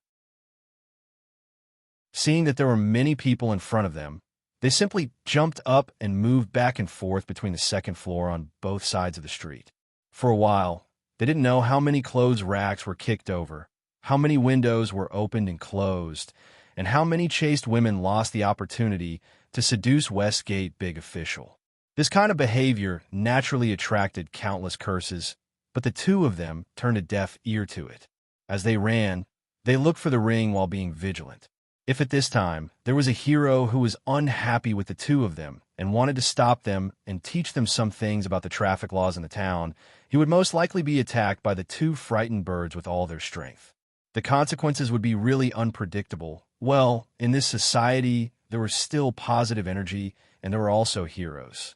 A private room by the window of a restaurant was also affected by this kind of speeding behavior. When the two of them rushed over, they brought with them a gust of wind that slammed the windows shut. It seemed that the wine jug and the dishes were blown into a mess. Then, the window was pushed open forcefully. A hero who saw injustice stuck his head out and scolded, "If this is the capital, you can **king forget about getting a Qing Gong certificate in this lifetime." Then, the hero threw a wine glass. The wind was swift and fierce as it pierced through the air. "Get over here to receive your ticket." The farmer who had already rushed over felt something in his heart. The murderous aura that had been taught all this time was triggered by the threat behind him. In an instant, it was released. His right foot heavily stepped on a wall, and it seemed that the row of houses along the street shook. Taking advantage of the recoil, the farmer turned around and stabbed. The wine glass hit the sharp edge of the steel fork and was instantly smashed into pieces. However, the farmer did not stop. With a terrifying, murderous aura, he rushed towards the hero, who stuck his body out of the window. At this time, the two of them were on tenterhooks. Their nerves were stretched to the limit. Being attacked suddenly, the murderous aura naturally poured out. As for whether the other party was here to kill them, it was no longer important. First kill first. Sister-in-law Dan had been cooperating with the farmer for a long time. Seeing the farmer's long fork and long spear, she waved her hands, and a dozen cotton threads wrapped around her fingertips. The other end silently spread out and rolled up the roof tiles. She waved her delicate hands, and a dozen tiles flew into the sky. Following the farmer's figure, they flew towards the target from all directions. The farmer's eyes were full of murderous intent. The steel fork shone with cold light. This strike was earth-shattering. All the sadness, anger, and panic he had felt since the herb garden until now were all integrated into one strike. Unintentionally, it had already improved his kung fu. However, he was not happy about it. The target in front of him was very powerful. There was no such master in the small Lu town. Was he sent to kill them? If so, he must have a very powerful backup plan. He must be careful. How is he going to block this attack of mine? Will he use his weapon to meet force with force, or will he retreat? What will he counterattack? How should I deal with it? The farmer made a plan to fight. Then he found himself stopped. Using the power of the flying immortal from outer heaven, he stopped stabbing, because the sharp steel fork was directly held by the person in front of him. The person's body did not even sway, and his unstoppable flying spear was completely stopped. As a result, he was now holding the steel fork tightly and hanging in the air in an almost comical posture. In other words, he was held in the air by the person with the fork. What happened? For a moment, his dull mind could not understand what had happened. Then he saw the person smiling slightly. "You have some skills." Then the sky and earth turned, and the sound of the wind came to his ears. Sister-in-law Dan, who was at the back, saw a blur in front of her eyes. She saw the farmer was swung half a circle with the fork and was suddenly thrown to this side. He was about to hit the tiles she threw. The widow was shocked. She waved her hands, and the tiles were broken and scattered. But in a moment, the farmer's body was already in front of her. She had no time to dodge and was hit on the spot. The two people rolled together and fell off the roof. They hit a piece of tile and fell to the ground. The hero clapped his hands and scolded himself. Does it hurt? Does it hurt? Slow down your qing gong, and you will be safe forever. Do you think this slogan is nonsense? Chapter 267. Scum who didn't follow the traffic rules. No matter how hard they were punished, it would not be too much. Following this guiding principle, Sun Lang jumped down from the window and landed in front of the farmer and Dancy's sister-in-law. First, he looked at the two people from head to toe. The farmer had a stubble on his face and looked like he was suffering, while Dancy's sister-in-law was wearing a white morning dress and looked passable. He was stunned for a moment. Are you cosplaying as the return of the Condor heroes? And you guys are going through a midlife crisis. A sharp light flashed in the farmer's eyes. He clenched his steel fork and wanted to stab forward. Sun Lang raised his leg and kicked the man in the chest, sending him flying with his fork. Killing people at the drop of a hat. You have quite a temper. The huge gap between their fighting strength made them feel hopeless. The farmer and Dan's sister-in-law were desperate. They smiled bitterly and waited for their death. Unexpectedly, this man didn't do anything and ignored Dan's sister-in-law. He just came to the farmer and squatted down. He patted the farmer's head and sighed. Look at you. You look honest, but you don't follow the traffic rules, and you kill people so easily. His face was full of anger as he pointed at the farmer with a look that said, You are a disgrace to the party and the country. As a farmer brother, why are you so disharmonious? Let me ask you, do you still want to represent the development of the advanced productive forces by jumping around like this? Do you still want to represent the direction of the advanced culture? Do you still want to represent the fundamental interests of the people of the empire? If it was an ordinary martial artist being taught such a lesson by him, they would definitely be fuming with anger and would fight to the death. However, the farmer obviously didn't have the concept of a gentleman prefers death over humiliation. He quietly glanced at fourth sister-in-law Dan and wanted to jump up and hug Sun Lang tightly to create an opportunity for the woman to escape. But just as he gathered all the strength in his body and was about to jump up, Sun Lang casually pushed the farmer back. It was as if he was teasing a child. Don't be afraid, Sun Lang said with a pleasant face. I don't like to offend my husband, and I don't like your family. My girl is much prettier than your girl. After fourth sister-in-law Dan heard this, her face turned red. She wanted to defend herself, but how could she have the courage? The farmer said the first thing he said after seeing Sun Lang. She is a widow, a chaste woman who is mourning for her husband. Don't slander her reputation. Sun Lang curled his lips. I don't care who you are. Come, I won't pursue the crime of trying to assassinate me. Two things. First, you guys flew all the way here and knocked over countless people's clothes racks. Go and apologize to each and every one of them.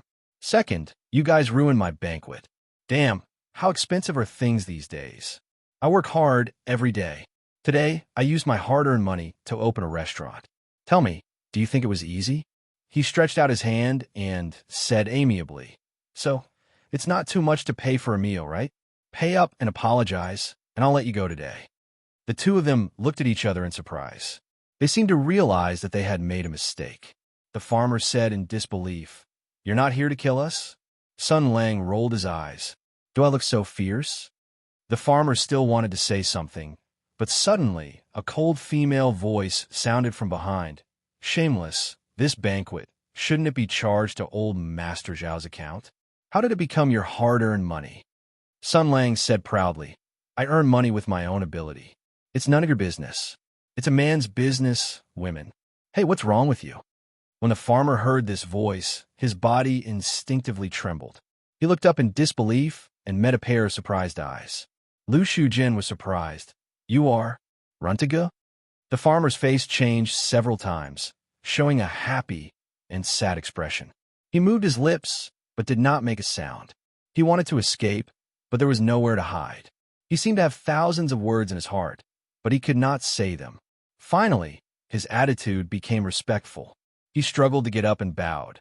Mississippi Lu Shujin seemed to shiver. She was stunned and then became silent. The atmosphere instantly became awkward. After a while, Sun Lang pinched his throat and said in a strange voice, "Ah, why are you so polite? Didn't you call each other brother and sister?" "It's still the same, sister Sun." Master Lu glanced at him coldly. "Shut your mouth." Sun Lang pursed his lips and took 2 steps forward to help the farmer up. Oh, so your family. You should have said so earlier. Come, let me introduce myself. I'm Sun Lang, your Mrs. Husband. Come, call me son-in-law. Maybe Sun Lang's acting was too good, or maybe the farmer was too honest, but when he looked at Sun Lang's sincere and warm smile, he actually said stiffly, "Son-in-law." Damn it, why don't I feel any sense of accomplishment? "Are you done?" Lu Shujin said coldly from behind. "Move aside. I have something to ask, Brother Runto." Sun Lang pursed his lips and moved aside. Lu Shujin took a few steps forward and looked at the farmer.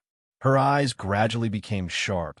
"Brother Runto, after I came back, I couldn't find you. I also went to your house, but your house was already... At that time, I thought you had passed away and was sad for many days. Where have you been all these years? Also, I remember that you don't know martial arts. But now, you have good martial arts skills that are not inferior to mine. Can you tell me what happened?" Runta's eyes kept changing, and his lips kept trembling, but he couldn't say a word. His face showed a painful expression, and his hands kept shaking. Suddenly, he roared, and true energy poured into his legs and rushed out like a sharp arrow. Sun Lang yawned and casually stretched out his leg to trip the farmer. Suddenly, the farmer fell to the ground.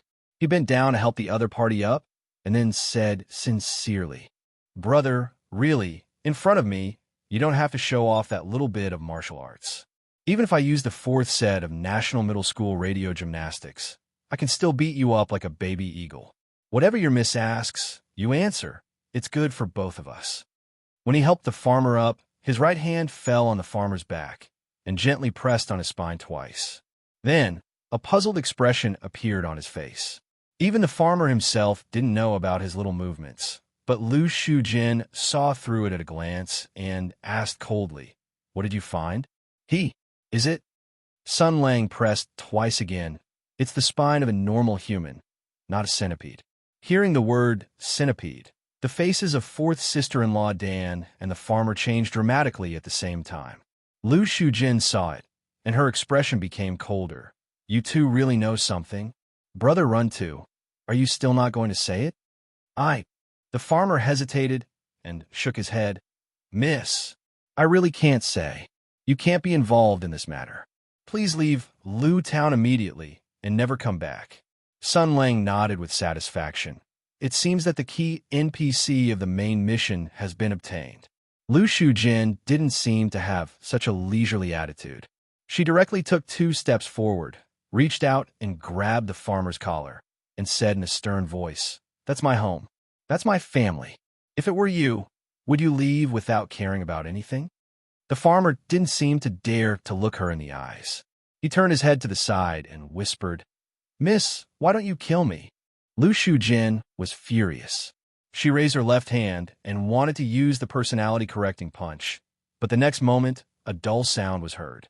The farmer's eyes rolled back, and his body straightened up, and he fainted. Startled, Master Lu hurriedly let go. The farmer fell to the ground with a thud and fainted. Sun Lang nonchalantly withdrew his sinful fist and whistled a few times. Sun Lang shrugged and stared at him with cold, murderous eyes. What's wrong? This kind of honest and dull guy, once he makes up his mind, his mouth is tighter than anyone else's. It's really not easy to pry open his mouth. You're too impulsive and too young. Don't you just want information? How simple. The way to interrogate is to separate them, throw the die-hard ones aside, and then pry open the mouths of those who aren't. It's much easier. He looked meaningfully at 4th sister-in-law Dan, who had shrunk to the side. He shrugged his shoulders and let out a sinister laugh that made him look like a rogue and a villain. Fourth sister-in-law Dan's whole body curled up into a ball. She looked pitifully at the farmer, who fell to the ground. Her whole body trembled, like a little white rabbit under the claws of a wolf. Sun Lang first cleared his throat, then loosened his belt and unbuttoned his collar. In an instant, his temperament changed. He casually came to fourth sister-in-law Dan's side and raised his chin. "Little girl, do you want to confess directly, or do you want to go through the process in bits and pieces? There's still a big difference between the plot of the whole year and the plot of the forbidden 18 years old." Fourth sister-in-law Dan looked at Sun Lang, who was obviously not a good person. Her eyes flashed with a trace of determination and quietly held a circle of cotton thread. How could she hide this little action from Sun Lang? The ranger immediately said, "Suicide is easy, but after you die, I will strip off your clothes and hang your corpse in public." Lu Shujin let out a dissatisfied snort. "Well, that's not very humane. Change it." Sun Lang pointed to the farmer who fell to the ground. "Little girl, it's easy if you die. But if you die, we have to interrogate your lover. You also saw it. You also know that he is very hard. Well, I'm talking about his mouth and temper. I hope you didn't misunderstand. In short, if we want to make him talk, we must punish him severely." "What is punishment? Flogging? What is this?" "Let me tell you what mulberry paper, what washing brush, what rolling meat, what old man's cart. They are all appetizers before the meal, and then, that is—" He casually mentioned a few tricks, and this little girl who had not seen the world was so frightened that her face turned pale. Lu Shujin heard this and snorted heavily again. Sun Lang impatiently jumped up. "Big sister, this is a F*** interrogation. Can't you cooperate a little? This can't be said. That can't be used. You're making it difficult for me. Are you going to use love to influence her?" Master Lu snorted again and did not say a word. The ranger squatted back with an unhappy face, looked at fourth sister-in-law Dan, and sighed. "Are all you women so troublesome? Forget it. I won't tease you anymore. So, little girl, you better confess." Dan's sister-in-law glanced at the farmer who was lying on the ground. Now, there was no one she could rely on. In front of such a terrible hooligan, the helplessness and panic in her heart couldn't be described with words. She kept trembling. Originally, she wanted to confess everything, but the farmer's struggling and painful expression just now appeared in her mind. She hesitated, but okay, I understand. Psychological defenses can be broken bit by bit. Don't worry. It is obviously unrealistic for you to tell the whole truth now. I understand how you feel. Let's take it slow." Sun Lang's expression gradually became gentle, and he said softly, "Then let's start with the recent events. Just now, I saw you running around, not so much in a hurry, but more like running away. When I threw a cup at your companion, he fought back with full strength, full of murderous intent. This is obviously the behavior of a cornered dog jumping over a wall. From this, I can infer that you should be running for your life because there's a force that you can't resist that wants to kill you." He thought for a moment. "Moreover, you don't know who the other party is, and you don't know how the other party wants to kill you. So you treat me as the pursuer, right?" Fourth sister-in-law, Dan, nodded her head imperceptibly and made a very soft sound of acknowledgement. Goodness, he had taken a small breakthrough. Sun Lang's smile became more gentle, and he struck while the iron was hot. "Then can you tell me why the other party wants to kill you?" Fourth sister-in-law Dan's face immediately showed a frightened and embarrassed expression. Sun Lang immediately changed his words. "Then let's not talk about this. Don't be afraid. Everything will be over. Then let's change the question. Why did you decide to run away? Did you see something or found something?" Hua Xiaoshuan's body, the miserable condition of the 9 caddies-old woman, horrible images flashed in her mind, and fourth sister-in-law Dan shuddered. She seemed to be even more scared. Well, obviously, she encountered something terrible, so she was scared out of her wits. This should be the key point. The ranger said softly, "You don't want to talk about this? It doesn't matter. Then just tell me directly. Where did you escape from?" Fourth sister-in-law Dan's expression changed. She wanted to say, but she still hesitated. Seeing her like this, Sun Lang immediately struck while the iron was hot, and his tone became cold. You can't say this? Aren't you being too disrespectful? My patience is limited. Don't challenge my bottom line. And he coldly said, this is the center of the town.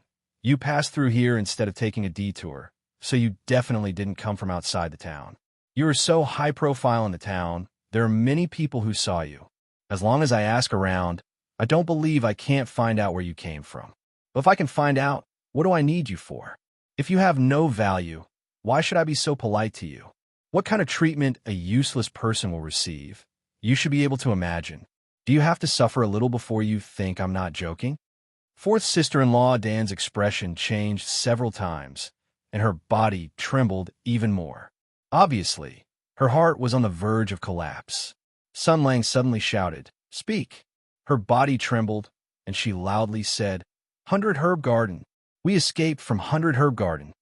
Good, it's 100 Herb Garden again. Sun Lang looked at fourth sister-in-law Dan's frightened eyes with a smile. Suddenly, his expression changed, and he smiled very cutely. Thank you for your cooperation.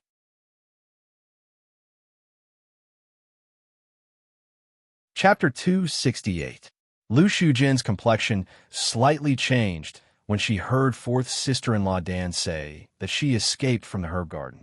Sun Lang turned a blind eye to her strange expression and said to fourth sister-in-law Dan, "What happened in the herb garden? You didn't have any injuries, and you didn't seem to have experienced a fierce battle. Your expression looks, well, fear is greater than panic. So you should have seen something terrible that you can't understand, rather than discovering someone's secret. Well, what did you see? Can you take me to see it?" The widow trembled and showed a look of fear. "I don't want to go there. I will die." "Good girl, be smart." The ranger said with a pleasant expression, "You speak as if I won't kill you." Poor fourth sister-in-law, Dan, trembled even more. Master Lu seemed to be unable to stand it anymore. He said in a gentle tone, "Sister, if you're just afraid of encountering danger, don't worry. This master can fight more than you think. If you're not safe around him, then there is no safe place in the world. That is, if he doesn't touch you." Sun Lang rolled his eyes and smiled at the widow, who was even more frightened. "Don't listen to her nonsense. You've been married before, and you're a widow. You're hot and ugly. I'm from the group of people who accept everything. I'm not interested in you. This happy result really doesn't make me happy." The ranger saw that fourth sister-in-law Dan's attitude had changed, so he continued to persuade her. "Your mood just now was fear, confusion, and despair. That is to say, you're not sure whether you can escape with your life. So, you're scared, desperate, and helpless. In that case, why not take a gamble? Bet that I will solve this matter. Bet that I will help you to avoid the fatal disaster." Fourth sister-in-law Dan's expression changed, but then she looked at the farmer lying on the ground. Her eyes showed a look of embarrassment. Sun Lang guessed her thoughts and waved his hand. "He certainly won't agree. Didn't you see his eyes just now? Obviously, he has some unspeakable feelings for his eldest miss. So, even if he dies, he doesn't want his eldest miss to encounter any danger. Alas, alas, alas, what a pity, what a pity." Hearing this, Lu Shujin said with a faint smile, "Are you jealous?" Sun Lang said calmly, "No, there's no vinegar in today's meal." Master Lu smiled. "It seems that you've been targeting and playing tricks on Runtu since the beginning. You tricked him into calling you son-in-law, you made weird noises, you knocked him out. Why? Are you jealous? Are you unhappy?" The ranger sighed. "You're so annoying. Fine, fine, fine. I'm jealous. I'm jealous. In order to nip this thread in the bud, I'll beat him to death on the streets." Dr. Lu snorted. "Aren't you afraid that I'll hate you?" Sun Lang said honestly, "I'm not afraid. I don't want your heart. You're going to walk the path of evil. What's the use of having a heart?" "Bah!" Lu Shujin kicked Sun Lang's butt. The ranger nimbly jumped to the side. He clapped his hands. "Well, let's not waste time. Let's go now, little girl." Sister-in-law Dan stood up hesitantly. She was a woman without a mind of her own. After being persuaded by Sun Lang and Lu Shujin, she agreed in a daze. However, she was still worried about her companion. She glanced at the farmer on the ground. Then let's wake him up first, and then no need. Just let him lie here for a while. Sun Lang waved his hand. If we wake him up, he might make a big fuss and stop us. At that time, I'll drink Beauty Lu's dry vinegar and get angry. I'll raise my big fist and punch his head into a vat. That won't be good. Okay, let's go. No. Sister-in-law, Dan, gathered her courage and objected. The situation is so dangerous now. He fainted here. What if he's killed? Sun Lang smiled and glanced at Lu Shujin, indicating that she should explain. Don't worry. Master Lu smiled knowingly. The two of them exchanged meaningful glances. Then she said to sister-in-law Dan, Believe me, he'll be safe here. At first, sister-in-law Dan stubbornly refused to believe. Lu Shujin had no choice but to whisper a few words in her ear. In addition, Sun Lang played the bad guy and glared at her. The poor widow finally gave in again. She looked at the farmer reluctantly, her eyes filled with hesitation and worry. She was really afraid that this separation would be death, but Sun Lang said fiercely, If you don't hurry up, I'll make you two go through the wedding ceremony. Then each of you will be forced to drink 3 kilograms of the Buddha's staff and locked in a small dark room. Sister-in-law Dan was shocked and finally ran away with tears in her eyes. The faster she came back, the less likely the farmer would be in trouble. The three of them didn't say much and rushed to the 100-her garden.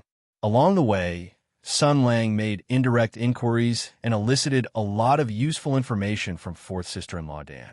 Bits and pieces of information gradually formed a complete jigsaw puzzle. So there are 3 people as strong as you two. Sun Lang touched his chin. Are you the 5 people who formed the 4 heavenly kings? There are 8 of us. Sister-in-law Dan smiled bitterly. She did not know if she should tell them everything or keep something to herself.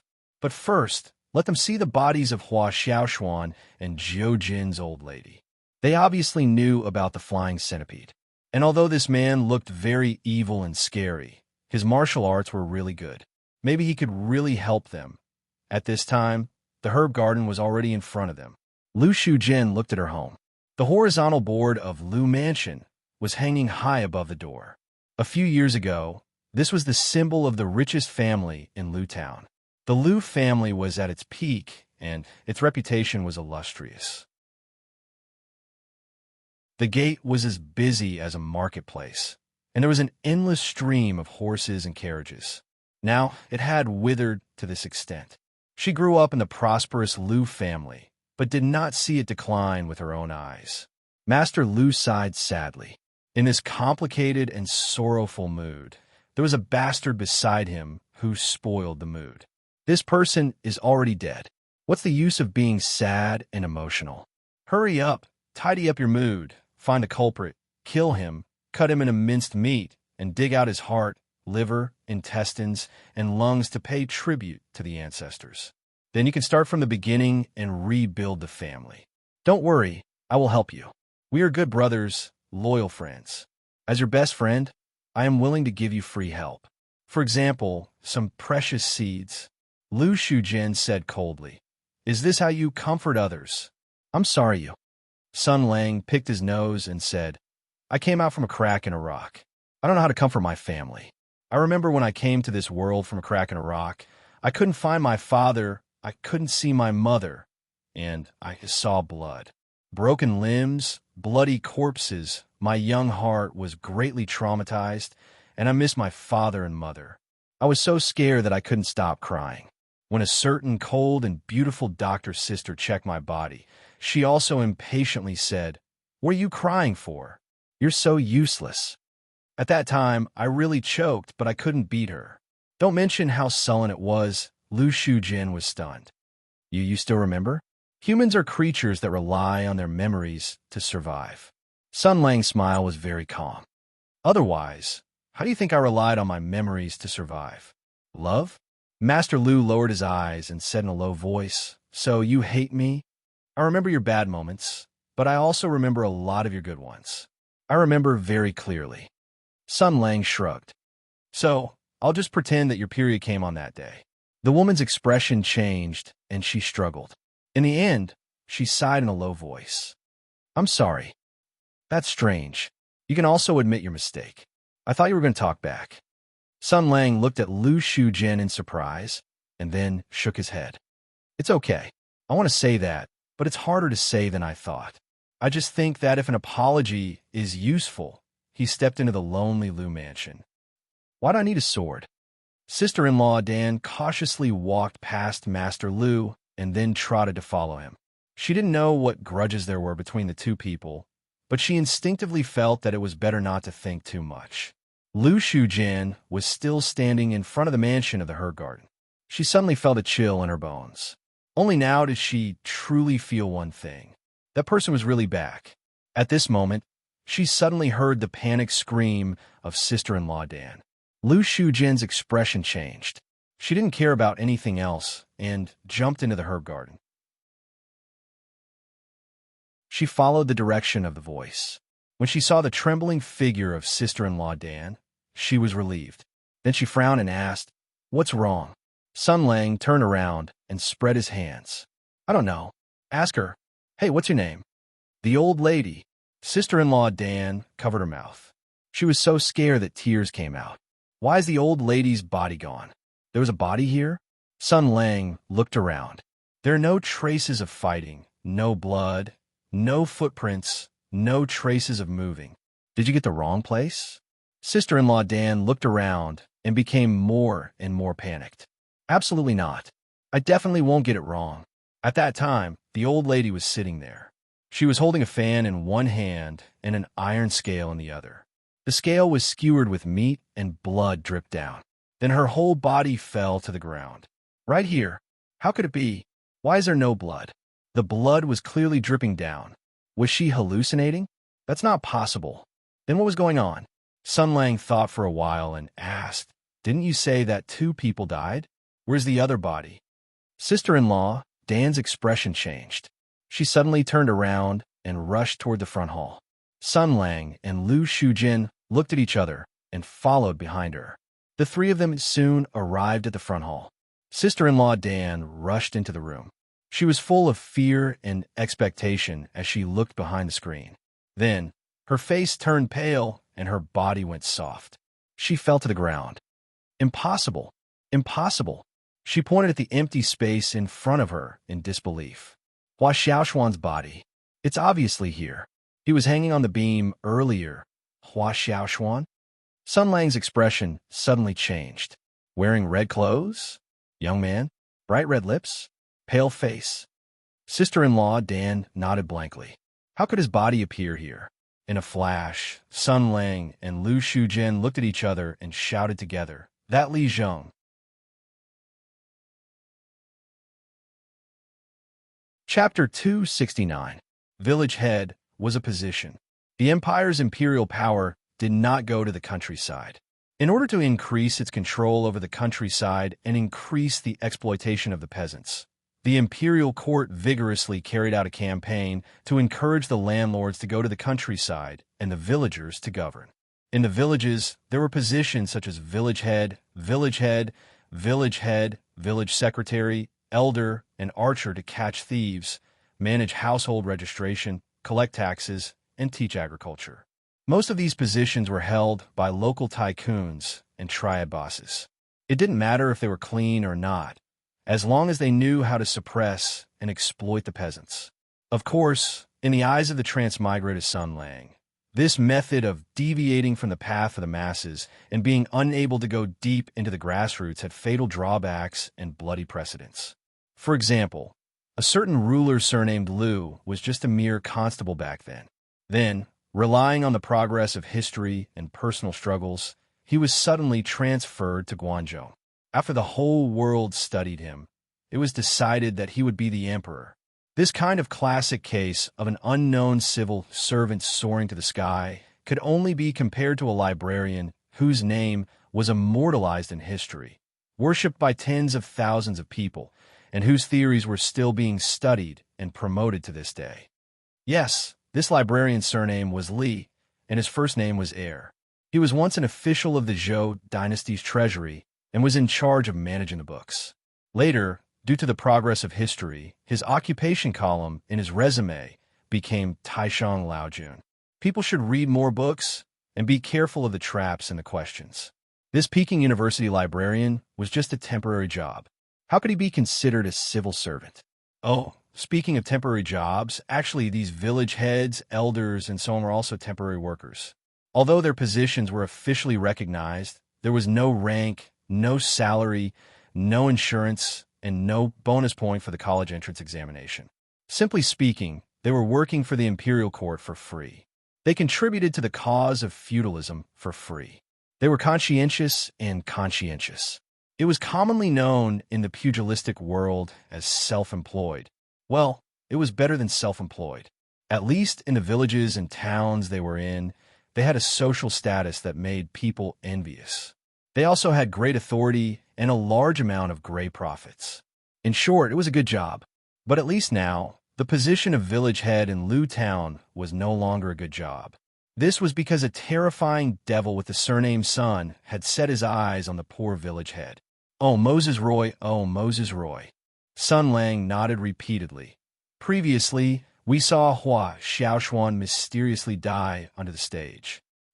Mysteriously. At that time, the town's Li Zheng had already determined the cause of his death. He took his body away and placed it in the memorial hall, waiting to be collected and buried. But why would his body appear in the 100 Her Garden? Lu Shujin frowned and said, "There are only 3 reasons. First, after Li Zheng placed the corpse in the memorial hall, it was stolen and sent here. Secondly, Li was on the way to transport the corpse when he was ambushed and robbed. The corpse was then sent here. Thirdly, Li Zheng himself sent the corpse here."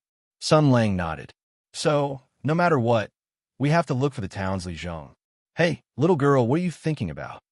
After fourth sister-in-law Dan found that the body was missing, she fell into great fear and panic. Her eyes flickered, as if she had caught a life-saving straw. Xiangling's sister-in-law, is just missing. Maybe she's not dead. She's crazy. She even mistook Hua Xiaoshuan's body for her dead child. Could it be that she hid the body? And it must be. Sun Lang shook his head. Then how do you explain the disappearance of the bloodstains? Even if her Qigong is excellent, and she can take the body away without leaving any traces, how did the bloodstains disappear? Even if she licked it, she can't lick it so cleanly. This matter is full of strangeness. But no matter what, Hua Xiaoshuan's body appeared here. Li Zheng must be involved. Let's go and look for him. Fourth sister-in-law Dan was worried about the farmer's safety. She also wanted to tell her companions about this strange matter to share the fear in her heart. So she said weakly, "You guys go and look for Li Zheng. Can I go back?" Sun Lang smiled and said, "Since you're so kind and want to feed the centipedes with your own body, then please do as you please." Fourth sister-in-law Dan didn't think of this for a while. After hearing Sun Lang's reminder, she realized that she was still in a terrible crisis. What's more, in less than half an hour, the bodies of Hua Xiaoshuan and Jiu Jin old lady disappeared, as if they had never appeared in this world. This simply meant that when the 5 people entered 100 Herb Garden, there were malicious and cruel eyes watching them die, watching their fear, watching them go crazy, watching them escape. Just like a cat playing with a mouse, so her body trembled and her eyes drooped, revealing a timid and delicate expression. Coupled with her pure, white mourning dress of a widow, it was really pitiful. But Sun Lang didn't pity him. He picked his nose and said disdainfully, "What? You want me, who is worth around 3 million per second, to send you back?" Lu Shujin frowned and said, "She is already very scared. Why do you have to bully and make fun of her? You are always like this. That's why no woman likes you." Sun Lang flew into a rage. "Bullshit. Nonsense. My entire body is filled with raging hormones. With a crook of my finger, a shake of my tiger body, and a few tricks, I can make a chaste woman's legs go soft and her face turn red. She can't control herself and only wants to throw herself into my arms. I'm such an aphrodisiac. How can you taint my innocence?" Master Lu laughed and said, "Other people are afraid that the other party won't believe them when they brag, but you are afraid that the other party will believe you." The ranger sneered and didn't refute. His eyes flashed. and in an instant, he didn't know how many vicious and cunning plans flashed through his mind. Dr. Liu didn't know these things. She turned to look at fourth sister-in-law Dan and said gently, "You'd better come with us. Don't worry, Brother Runta will be fine. You have to worry more about yourself." Fourth sister-in-law Dan sighed and nodded. The three of them safely left the herb garden, and nothing strange happened on the way. It seemed that the mastermind behind this quiet and desolate garden was also afraid of this young man with high martial arts. Fourth sister-in-law Dan breathed a sigh of relief, and a glimmer of hope gradually ignited in her heart. Maybe this time they can really. Li Zheng was a famous person in the town.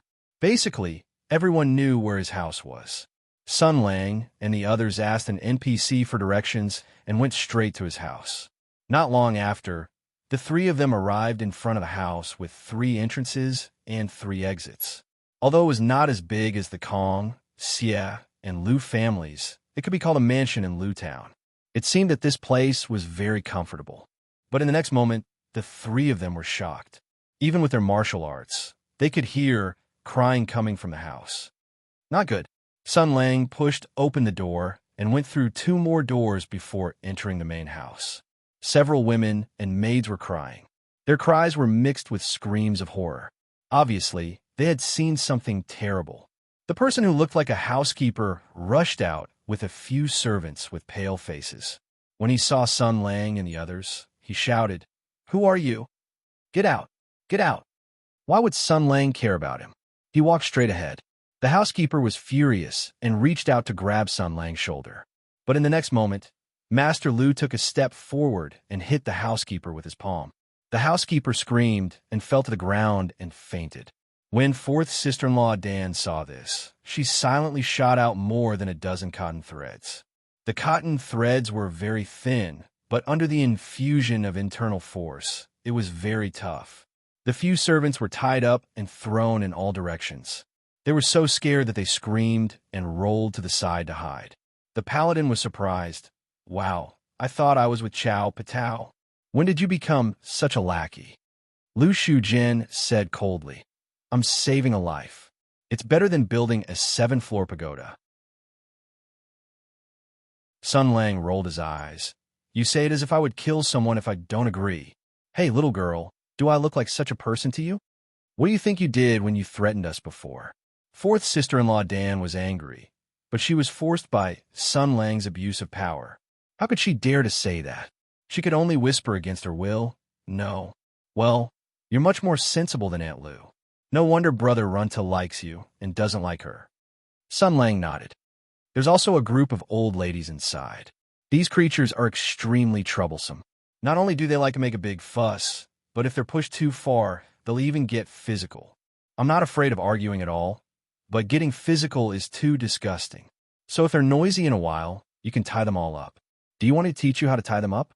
There's a long-lost rope skill called the chest bind." When fourth sister-in-law Dan heard the name, she felt her chastity deeply tremble. She hurriedly took a few steps forward. Her hands fluttered like butterflies. Dozens of cotton threads flew out and wrapped around the women in the room.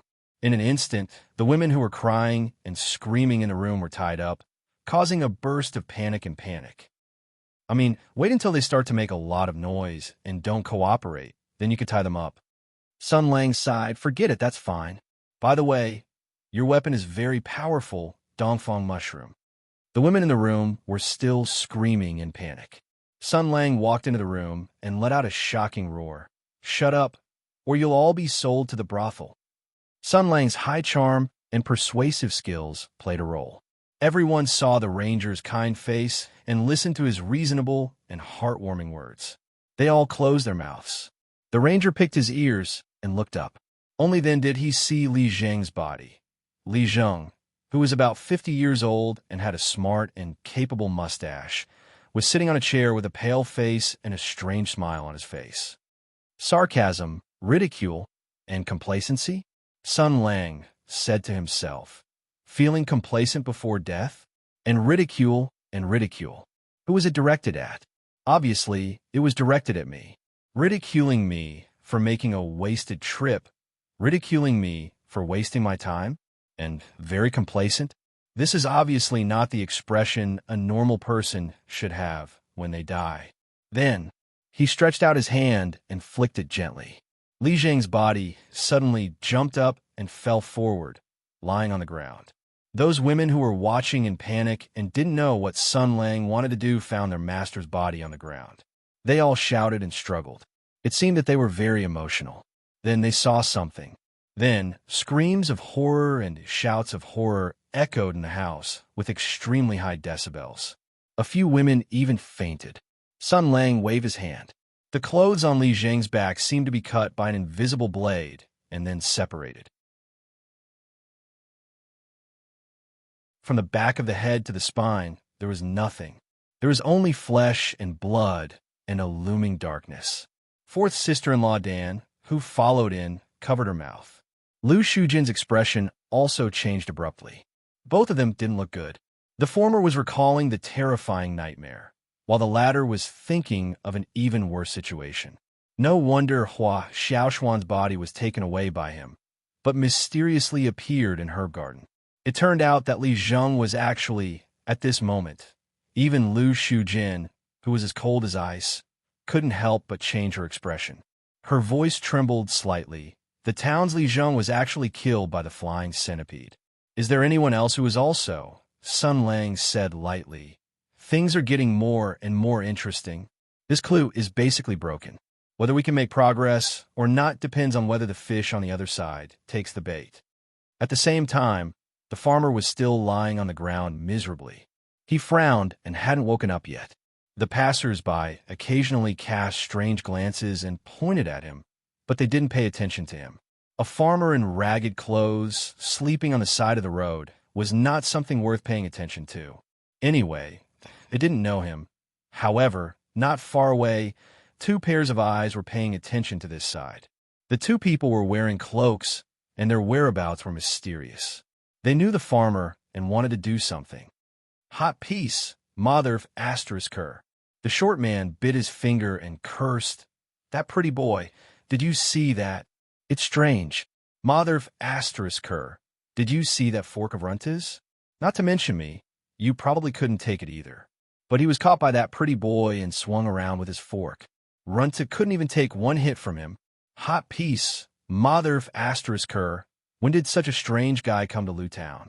Seeing that his companion was silent, he said angrily, Mother *her. Don't pretend to be mute. Quickly think of a way. This is a once-in-a-lifetime opportunity. When that pretty boy comes back, we won't have another chance. These two guys look like they're running for their lives. They must have found something. Maybe we can win them over and help us. At the very least, they can tell us what happened. So let's go and get him. The tall man was Kong Zhongwu. He frowned and said hesitantly, I feel that something is wrong. What's wrong? Xia Agui's saliva flew, and he growled. If you hesitate any longer, it'll be too late. Whether that pretty boy is a friend or a foe, let's not talk about it for now. We have to at least figure out what happened. Kong Zhongwu hesitated for a moment, then gritted his teeth and said, Then, let's do it. In the restaurant diagonally across the street, in a private room on the second floor, Zhao Yunlong was sitting by the window. He slowly drank wine and stared at the farmer below without moving his eyes. He muttered, If someone comes to rob or kill, knock them out with a stick and hang them up. If the farmer wakes up, knock him out and hit him again.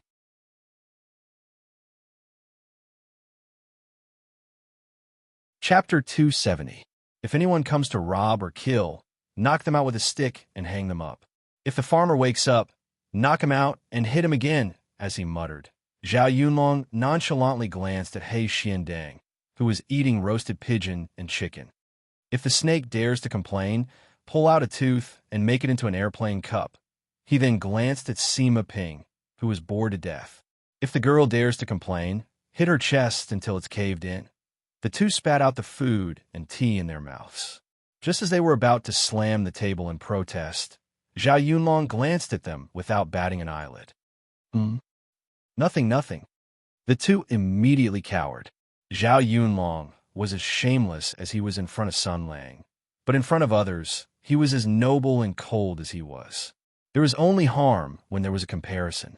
At this moment, Sima Ping and He Xiandang started to miss the Sun Lang who, although his mouth was a little foul and his personality was a little bad, at least he wasn't so fierce and didn't get angry when he was ridiculed and criticized. Sai.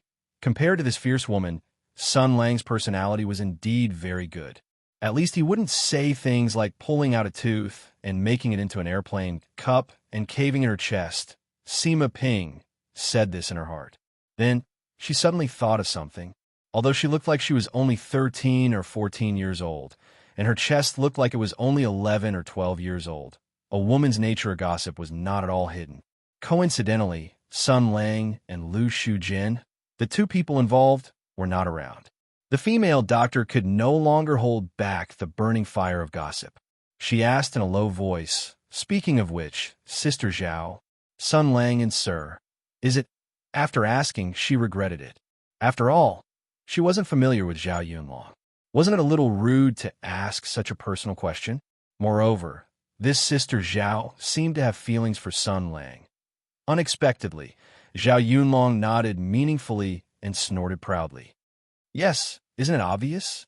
This old woman surnamed Lu, although she was old, shameless, and unromantic, she had a great eye for men. Previously, she had always harbored improper thoughts toward Sun Lang. Now that they had met again, her shameless and lonely heart naturally began to stir. However, this fellow is really impatient. He even saw through her new disciple. How undignified, how undignified. Sima Ping had a strange look on her face. Where did you get the idea that Sir has improper thoughts about Sun Lang? On the other hand, Sun Lang would tease her every now and then. At the end of the day, He Xiandang was still Divine Dr. Lu's pet. Although it was intimidated by Zhao Yunlong's abuse of power, it still bravely defended its master. Master is not like that. She's very pretty. That's why I haven't aged yet. This stupid snake. No wonder Sun Lang let her go. This kind of idiot. Even if it was me, I wouldn't bother to play with her. As a super rare battle pet that had already reached the maximum level of the legendary rank, Miss Zhao Yunlong's sense of superiority arose spontaneously, saying this doesn't seem to be wrong. Sima Ping was now Lu Shujin's disciple. She could be considered a natural ally with He Xiandang. Naturally, she had to stand on the same side. Thus, she rolled her eyes and came up with a plan. This Sun Lang not only had a cow at home, but Sister Zhao Feihuang also seemed to have feelings for him. And this Zhao Yunlong in front of her had an ambiguous relationship with Sir. He flirted with flowers and grass, attracted bees and butterflies, and was so frivolous. He didn't know how to be grateful and cherish it all. Instead, he slapped his hands all day long and said crooked poems like there are 30 million beauties in the harem, but they can only look at, beep, and sigh in vain. He was simply too hateful. She had to find a way to teach him a lesson. Thus, she smiled and said softly to Zhao Yunlong, "Sister Zhao, aren't you angry that Sun Lang is so close to Sir Lu?" Zhao Yunlong was stunned at first, and then she showed a furious expression. But before Sima Ping could be happy, General Zhao pointed at her and said loudly, "Are you trying to sow discord between Sun Lang and me?" Sima Ping was startled and hurriedly waved her hands. No, why would you say that?" Chow Patao stared at the girl suspiciously. Sun Lang told me before that whenever someone says something like Sun Lang has been very close to someone in the past 2 days, aren't you angry? In front of me, they're definitely trying to sow discord between our pure revolutionary friendship and pure relationship. When you meet this kind of person, if the man kicks your penis and the woman pinches your nipples, don't be polite. She looked at Sima Ping's chest as if looking for a place to start. After a moment, she sighed. "Why don't you have it?" Sima Ping's expression instantly turned pale. She had suffered a blow more vicious than the pinching of her nipples. However, she had met an unreasonable female bandit, so she still dared not say anything. She still had to put on a smile and say fawningly, "Why would I sow discord between you and Sun Lang?" Looking at Sister Zhao's appearance, you must like Sun Lang very much. Zhao Yunlong nodded generously and said, "Of course, I like him very much, more than anyone else. Although I feel that the like you speak of is not the same as other people's, forget it. It's fine." Sima Ping said earnestly, "Since you like him so much, don't you feel worried when you see Sun Lang walking so close to Sir and seeing more and more beautiful women appear around him?" Zhao Yunlong gave a thumbs up and showed a he's great smile. "Don't worry, Sun Lang's body is very good. When I was patrolling at night, I heard him doing that kind of thing in the tent for a very long time. Moreover, his internal energy is very strong, and he has a long endurance. No matter how many women there are, he can handle it. There's no need to worry at all." As she said this, she was like a female hooligan. She clenched her hands and placed them near the lower half of her body. She did up and down movements that made people unable to look at her directly. The precision of her movements, the precision of her position, and the feeling of her smile all showed that she had not only eavesdropped, but also peeked. I don't want to listen to you talk about this kind of thing." Sima Ping was almost blinded by this kind of explosive thing. She said angrily, "I'm not talking about this. I'm talking about Sun Lang hooking up with women all day. Don't you feel angry?" "Why would I feel angry?" Zhao Yunlong asked strangely. He used his ability to hook up with so many women. In the future, the Sun family will definitely have many descendants. As his brother, I should feel happy. Only now did Sima Ping understand that she was on a completely different wavelength from Zhao Yunlong. She could not communicate with him at all. This guy's inexplicable trust and even loyalty to Sun Lang was so twisted that it was incomprehensible.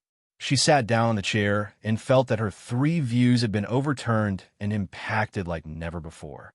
For a moment, she did not want to say anything to Zhao Yunlong, but very quickly, her expression changed slightly, as if she had thought of something.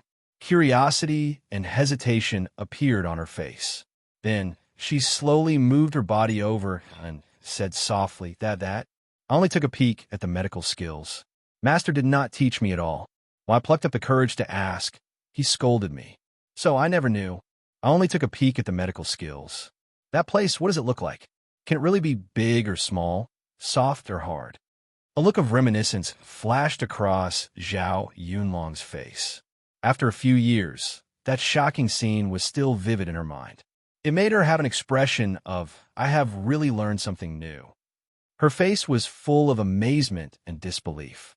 After a moment, she said with a voice of admiration, "It's amazing. Let me tell you that thing, not only can it bend and stretch, it can also go out." Sima Ping's face was red, but she nodded and moved over. She looked like a humble student who was seeking advice. With shyness and curiosity, she started the first unique physiological health lesson in her life. Hei Xiandang curled her lips. She seemed to be puzzled by the inexplicable topic of these 2 human beings and was slightly disdainful. But unconsciously, her ears slowly stood up. But as she spoke, suddenly, the snake demon's expression changed. But before she could react, a white shadow flashed in front of her. Zhao Yunlong, who was just explaining some indescribable knowledge to Sima Ping, jumped out of the window in a flash. Her body was light and heavy, like a cloud dragon in the sky. Then, with a terrifying aura that could summon the wind and rain, she swooped down. Sima Ping and Hei Xiandang looked at each other and leaned against the window together. They saw Zhao Yunlong standing at the corner of the street. Her posture was tall and straight, and her appearance was like jade. Her right hand was holding a wooden stick that was as thick as a bull's mouth. And at her feet, at some point, there were already 2 people lying down. Those 2 people were wearing cloaks, hiding their heads and tails. At this moment, they were like 2 dead pigs waiting to be skinned. The 2 of them blinked and wanted to go down to see what had happened. But in the next moment, the farmer's body moved. He seemed to have been awakened by the noise just now. In a daze, he was about to open his eyes and wake up. Then the 2 girls saw General Zhao Yunlong raise his thick bat and give the farmer, who had yet to wake up, a home run that could swallow mountains and rivers. Something terrible and cruel happened. because after the farmer was knocked down, General Zhao still raised the stick and hit him again. Hey, Xian Dang said angrily. How can she do this? Master asked me to protect that man. How can she? I'm going to tell Master. Sima Ping sighed. Do you want to be pulled out and made into an airplane cup? Xian Dang was confused. I wanted to ask from the beginning. What is an airplane cup? I don't know. Anyway, from the name, it should be a cup used to hold something. Sima Ping rolled her eyes. It's definitely not something good. She pointed below. Look, there's no bleeding. This means that she controlled her strength very well. Even the second hit did not use much strength. Her martial arts are so good. She must be able to control her strength freely. If she wanted to knock that person unconscious with one hit, she definitely did not need to hit him a second time. Snake Demon was confused, but she still hit him. And there are only two reasons. First, these two people have a personal grudge. But this is impossible. The two of them do not know each other at all. Sima Ping sneered slightly. Then, there is only the second possibility. Sun Lang asked her to hit him. Xian Dang shouted. It's actually him. Why did he do this? I'm going to tell Master. Sima Ping sighed. You really want to do this? Xian Dang was puzzled at first, but when she saw the girl's eyes, she seemed to understand something. She raised her head and thought about what had happened yesterday, especially because of one sentence. She had been tormented by Sun Lang to the point that she couldn't sleep well the entire night. Thinking of this man's extremely petty mind and various methods of revenge, she couldn't help but shiver. I didn't see anything. The two simple girls, in the face of cruel reality, finally chose to bow down to the evil forces. Just as they were quietly communicating with strange expressions, the door was suddenly pushed open. Zhao Yunlong walked in and looked at the two. What are you talking about? Sima Ping and Xian Dang sat up straight like lightning and said with a fake smile, no. Nothing. Sima Ping tried to smooth things over. Those two people have been dealt with? What happened? How did you deal with them? Chow Patao poured a cup of tea for himself. He drank a mouthful and said lightly, those two people tried to take the farmer away. I knocked them unconscious with a stick each. As for those two, they're still down there. Sima Ping stuck her head out to take a look and saw the two mysterious cloaked people lying side by side with the farmer. The whole family was neat and tidy, like salted fish drying in front of fisherman's house. Although their eyes were closed and they were motionless, they still emitted a mysterious and tragic aura of looking up at the starry sky. The girl was confused. Why didn't you tie them up and wait for Sun Lang to come back and interrogate them? Why did you leave them here? Zhao Yunlong shook his head and said, I don't know. Sun Lang told me to do this. He said that a fallen electric thief will attract other electric thieves to gather. The more electric thieves there are, the more attractive it will be to other electric thieves. This is called the electric thief attraction principle or the butcher's fishing principle. Although I don't know what this means, he is probably trying to say that by leaving these two electric thieves here, we can continue to catch more electric thieves. Now that you have explained it like this, I understand. Sima Ping nodded and rolled her eyes. Sun Lang is good in every way, except that he likes to say things that others don't understand. Didn't you notice?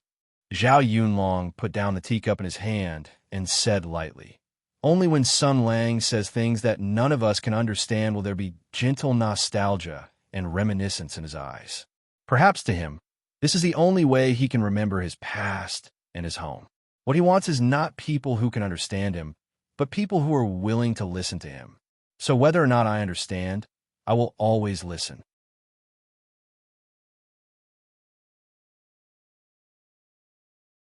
Chapter 271. Kong Zhongwu was in a daze, as if he was in a dream. He didn't know where he was.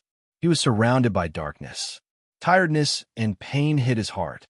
Kong Zhongwu groaned in a low voice, but there was no sound in his ears. He could only hear his heartbeat. He took a few deep breaths. The air was turbid and choked his nose. It was full of the smell of rot and dirt. It seemed to be a vegetable cellar. After he came to his senses, there was a burst of pain in the back of his head. His early experience in the streets told him that he seemed to have been hit by a stick. Then he remembered that not long ago, he decided to take action with his companions to take the fainted farmer away. Then his memory was broken. When he opened his eyes again, he was already hanging here. It was really retribution, he thought. Yesterday, in order to seize the He family's inherited martial arts, he had secretly kidnapped the He family's patriarch, hung him up, and tortured him. Who would have thought that one day later, he would suffer retribution? But who was the person who had captured him? In an instant, his heart was cold. He thought of the most terrible possibility, and a strong sense of regret came to his mind. It was really a trap. What was waiting for him? Excellent, excellent. At this moment, a complacent voice suddenly sounded in the darkness. Although I didn't catch the culprit, there's a pleasant surprise. Ha! When I was the #1 fishing king at dawn, the number of electricity thieves that I killed could fill up the 4 courtyards of Lini. Today, I'm just showing off my skills. I set up a small trap and caught 2 stupid thieves. It's clear that the people of Lu Town are very simple. The fire lit up, illuminating a smiling face. Kong Zhongwu saw it and was relieved. It was the man who set up the arena in Lu Town and took 4th sister-in-law Dan away. If it was him, then at least, as soon as this idea came to his mind, he saw the man in front of him waving his hand. Well, the one on the left, take 10 pounds of meat and cut it carefully to make mincemeat. Don't leave any fat in it. The one on the right, take 10 pounds of meat and cut it carefully to make mincemeat. Don't leave any fat in it. After you're done, remember to hang the rest on the tree. I want to feed Brother Triangle. As soon as he finished speaking, a woman appeared behind him. She was tall and had a heroic appearance. She held a boning knife in her hand. Narrowing her eyes slightly, Kong Zhongwu felt a terrifying, cold, murderous intent rush towards him, as if he was being stared at by a cruel and vicious wolf. This was a shiver that came from the depths of his soul. As a cultivator, his divine sense told him that this was a powerful enemy that he could not face. Kong Zhongwu was just about to speak when a deafening shout came from the side. "Spare me, hero! Spare my life, hero! My meat doesn't taste good. So is Xia Ague." He had also woken up and tactfully begged for mercy loudly. Sun Lang smiled as he took a few steps forward and said with a smile, "You called me a hero, but you must be cursing me as a grandson in your heart. Speak, who is the grandson?" Xia Ague was skinny, and his small eyes were shining brightly. When he heard Sun Lang's words, he was slightly startled at first, but then he immediately put on a smiling face. Grandpa, I'm Sun Tzu. I'm Zongji, okay?" Sun Lang nodded. "Well, you're the first person to belittle yourself. Apart from belittling yourself, you're the first. Isn't the champion also the first? Is that what you think?" Xia Ague opened his mouth wide. Sun Lang ignored him and sized up the 2 of them. He smiled and said, "Do the 2 of you recognize me? I've been looking for you for a long time." Kong Zhongwu was not a scoundrel. Now that sister-in-law Dan and Runta were here, it was meaningless to desperately deny his identity. On the contrary, he would be looked down upon by them. He sighed deeply. "I'm Kong Zhongwu, and this is young hero Zhou.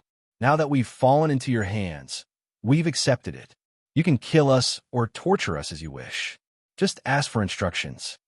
Sun Lang nodded. "You 2 are in Lu Town, and the people are boiling with resentment. When people talk about you, they are willing to eat your flesh. I'm thinking, in fact, there's no need to torture you. I only need to abolish your martial arts, and then throw you on the street. Can you imagine what will happen? Not to mention Xia Ague, even Kong Zhongwu, who was quite shrewd, could not help but slightly change his expression. They used to be at the bottom of the society. They were used to being looked down upon and bullied, and they also knew how terrible the malice of the weak was. Therefore, once they gained power, they naturally retaliated even more fiercely against those who used to bully them.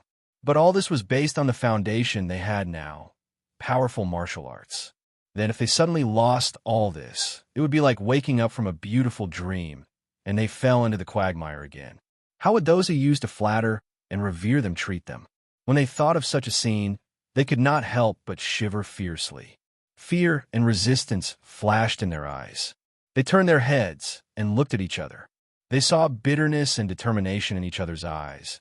They would rather commit suicide than go back to the days when they were better off dead, even if it meant that they had become slaves to power. Sun Lang clapped his hands and nodded. I can see that you're afraid, because your martial arts is the foundation of your life. It's the source of all your achievements and self-confidence. Such a thing as power is really the most wonderful thing in the world. But once you lose it, what do you have? I'm afraid only crazy revenge. Those who have been bullied and hurt by you will pay back everything you've done to them in double. His tone was faint, deep, and low.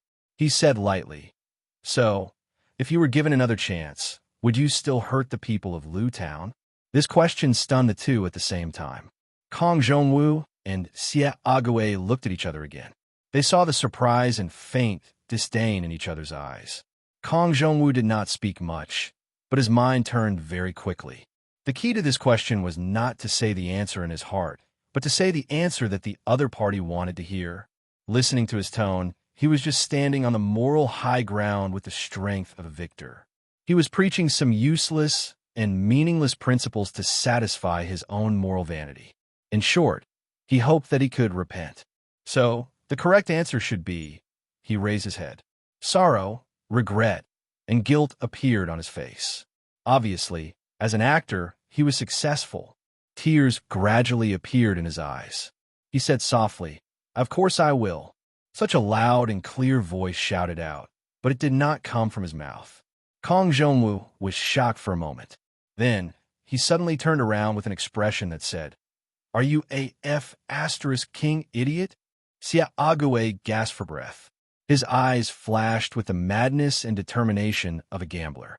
Facing Sun Lang's unfathomable gaze, he said fiercely, If I were to do it again, I would also show off in front of them like this. Show off in front of them. Show off what they don't have. Steal what they have. Those people, who are they? What kind of good people are they? Wrong. Most of them are not good people. The reason why they appear kind and friendly in front of you is because they don't have the power to do evil. Their malice will only be directed at people who are weaker than them. For example, me in the past, him in the past. He twisted his body so hard that his hanging body was constantly swaying in the air. Xie Ague stared at Sun Lang and said sternly, If you kill us today, the people of Lu Town will of course clap their hands and celebrate. But what do you think it is? Is it because Lu Town got rid of 2 scourges? No. What they're happy about is that people who have more power, money, and ability than them have suffered. When the Lu family collapsed, they were also happy. Today we died, they will also be happy. Tomorrow, when He family and Liang family die, they will also be happy. They're just watching the show. A group of people who are numb like pigs and dogs. As if he was venting the dissatisfaction that had accumulated in his heart for decades, he roared crazily. What a laughable group of stupid pigs. After I took down Zhao Si, they all went from being disdainful in the past to welcoming me with smiles. Ha. What were they expecting? Expecting me to be one of those heroes in the dramas. Dividing the land and wealth of the landlords and village tyrants equally to the poor villagers?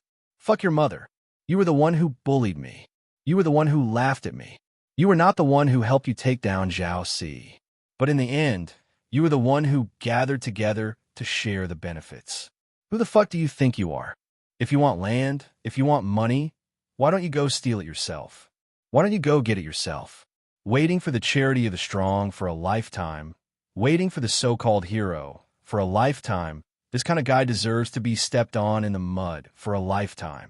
After he finished speaking, he gasped for breath. This sudden outburst made Kong Zhongwu tongue-tied and speechless. After a short silence, Sun Lang clapped his hands. What you said is reasonable. You clearly explained the limitations of the peasant class in the old era and the advanced revolutionary program in the new era. The proletariat needs to break its own shackles and be its own master. It needs to unite and work together. It can't rely on the compromise of the old forces. This kind of appeasement policy is absolutely unacceptable. I didn't expect Comrade Xie, as a ruffian, to be able to see this matter so clearly. This fully proves that ruffians are the most determined revolutionaries. Okay, pretend I didn't say that. Pretend I didn't say that. But you are very lucky because you said the truth. Sun Lang's expression became very sincere. You made the right bet. Very good. Xia Agui's expression was very complicated. It was a mixture of joy and fear. Although the desperate gamble had given him hope of survival, it had also confirmed his guess. This person was indeed a temperamental, unfathomable, and extremely difficult to deal with. Moreover, he had a different view of right and wrong than ordinary people. Sun Lang's gaze fell on Kong Zhongwu, who was just about to speak, and said lightly, "You are also very lucky. Although you wanted to speak, you were interrupted by your companion's brave action, which indirectly saved your life. Because I have seen your superb acting skills, I can also guess what you want to say. I'm sorry. Because of my past experience, I am not interested in love, justice, forgiveness, and other such chicken soup for the soul. After all, my 3 views are crooked, so I can foresee that if you want to say those words, I will most likely— Well, you don't want to know."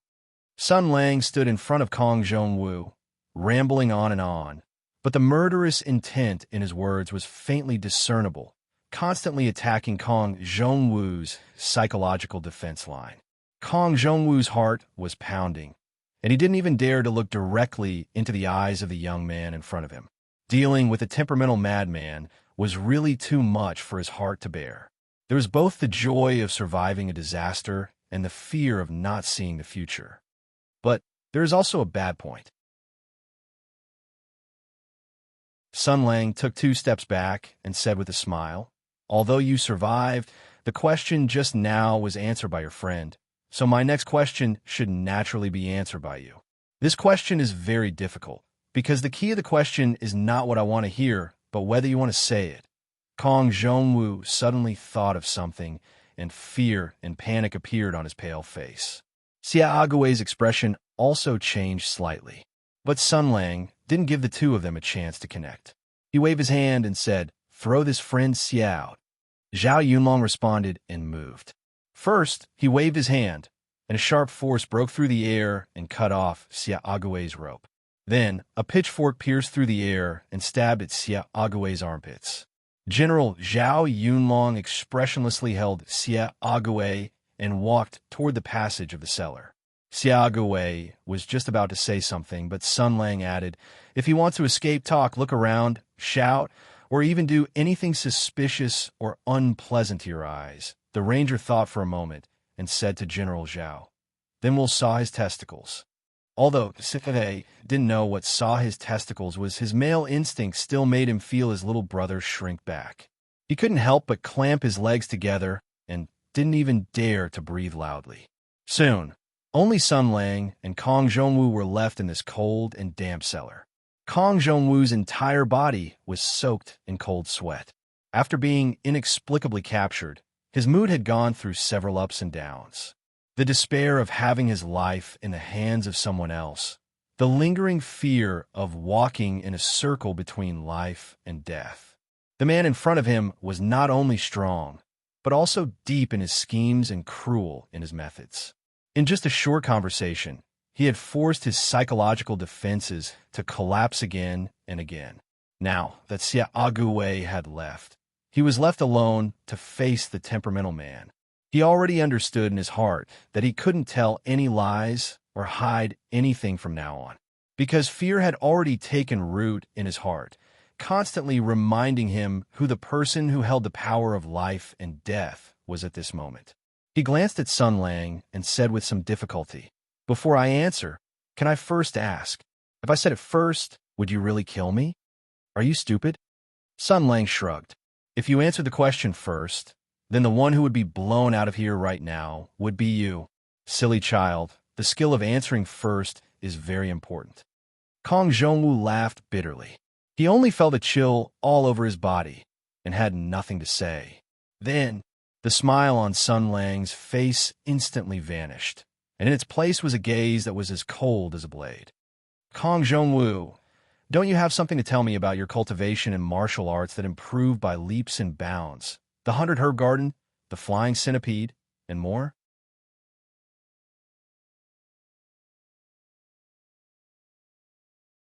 Chapter 272. They were in the backyard of Sanwei's study. When Zhao Yunlong knocked out the two electric thieves, Sun Lang was in Li Zheng's house, interrogating and investigating the family members of the deceased. Of course, he did not find anything. According to the frightened and crying old women, Li Zheng was just like usual these days. He did not do anything abnormal, and there were no signs of the flying centipede's infestation. In other words, Sun Lang and Lu Shujin looked at each other. They both had their own thoughts and decided to go back and meet up with Chao Patao and the others. Then, they were pleasantly surprised to find that the fishing-killing formation that Sun Lang had set up previously was actually activated, and they caught two stupid salted fish. After that, they secretly brought Xia Agui and Kong Zhongwu to the three-flavor study and borrowed the cellar to conduct a warm, humanistic interrogation on the two of them. When Sun Lang walked out of the cellar with a mysterious smile on his face, everyone looked at him. At this time, Sima Ping and He Xiandang were squatting on the ground, looking for cicada sloughs. Master Lu was sitting on a winter sweet tree, holding a tobacco pipe and looking into the distance with a blank expression. She looked like a very thoughtful and artistic young woman.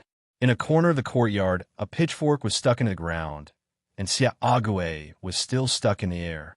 He looked like he had nothing to live for and only wanted to die quickly. This was because there was a woman not far away, holding a small hacksaw and sharpening it on a whetstone. She sharpened it a few times, then looked up at Xia Agui. She sharpened it a few times, then looked up at Xia Agui. If the suspicious trash that somehow got in were eliminated, this was undoubtedly a harem illustration, the kind that could be recycled into cinematics. The title was The Empire's Virgin, Sun Lang, and a harem he can't fuck.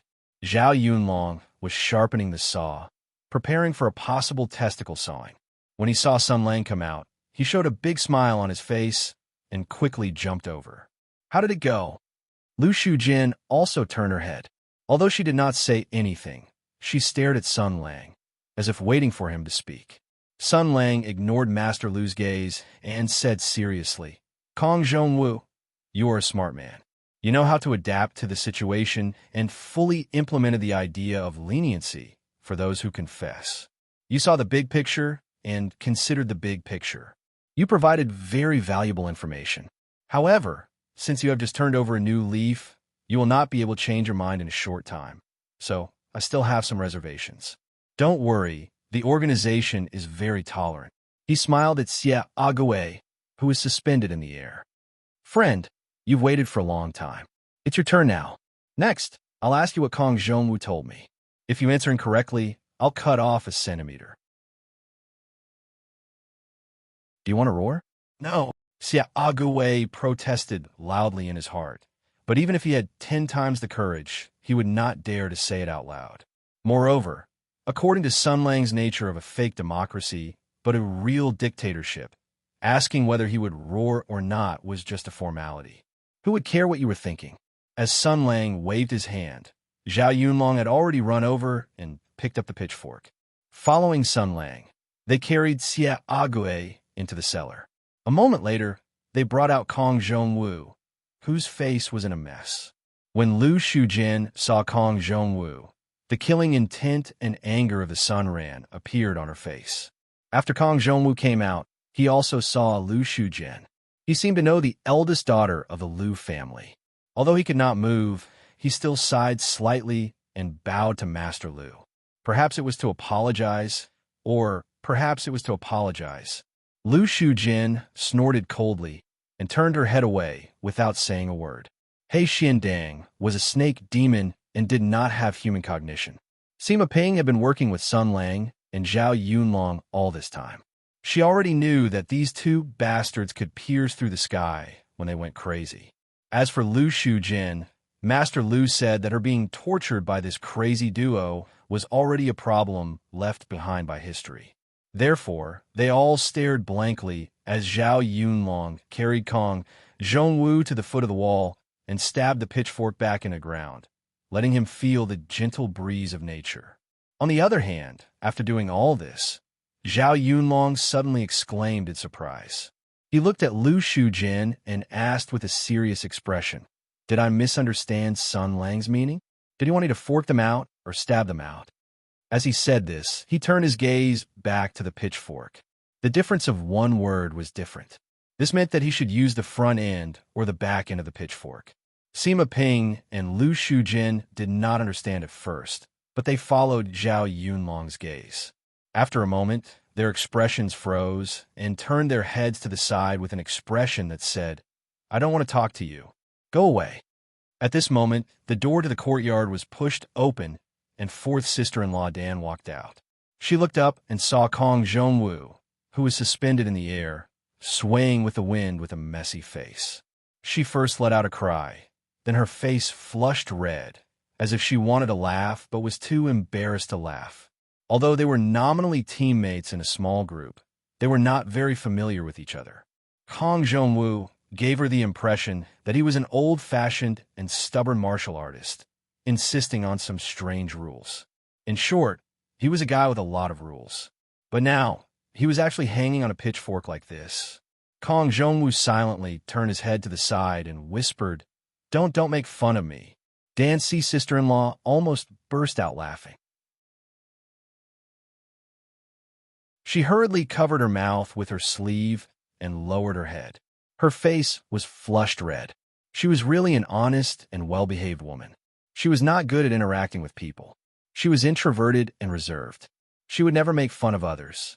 She wanted to free Kong Zhongwu, but she guessed that this was the work of young hero Zhou, who had a very difficult personality and always did some shocking things. She really did not have the guts.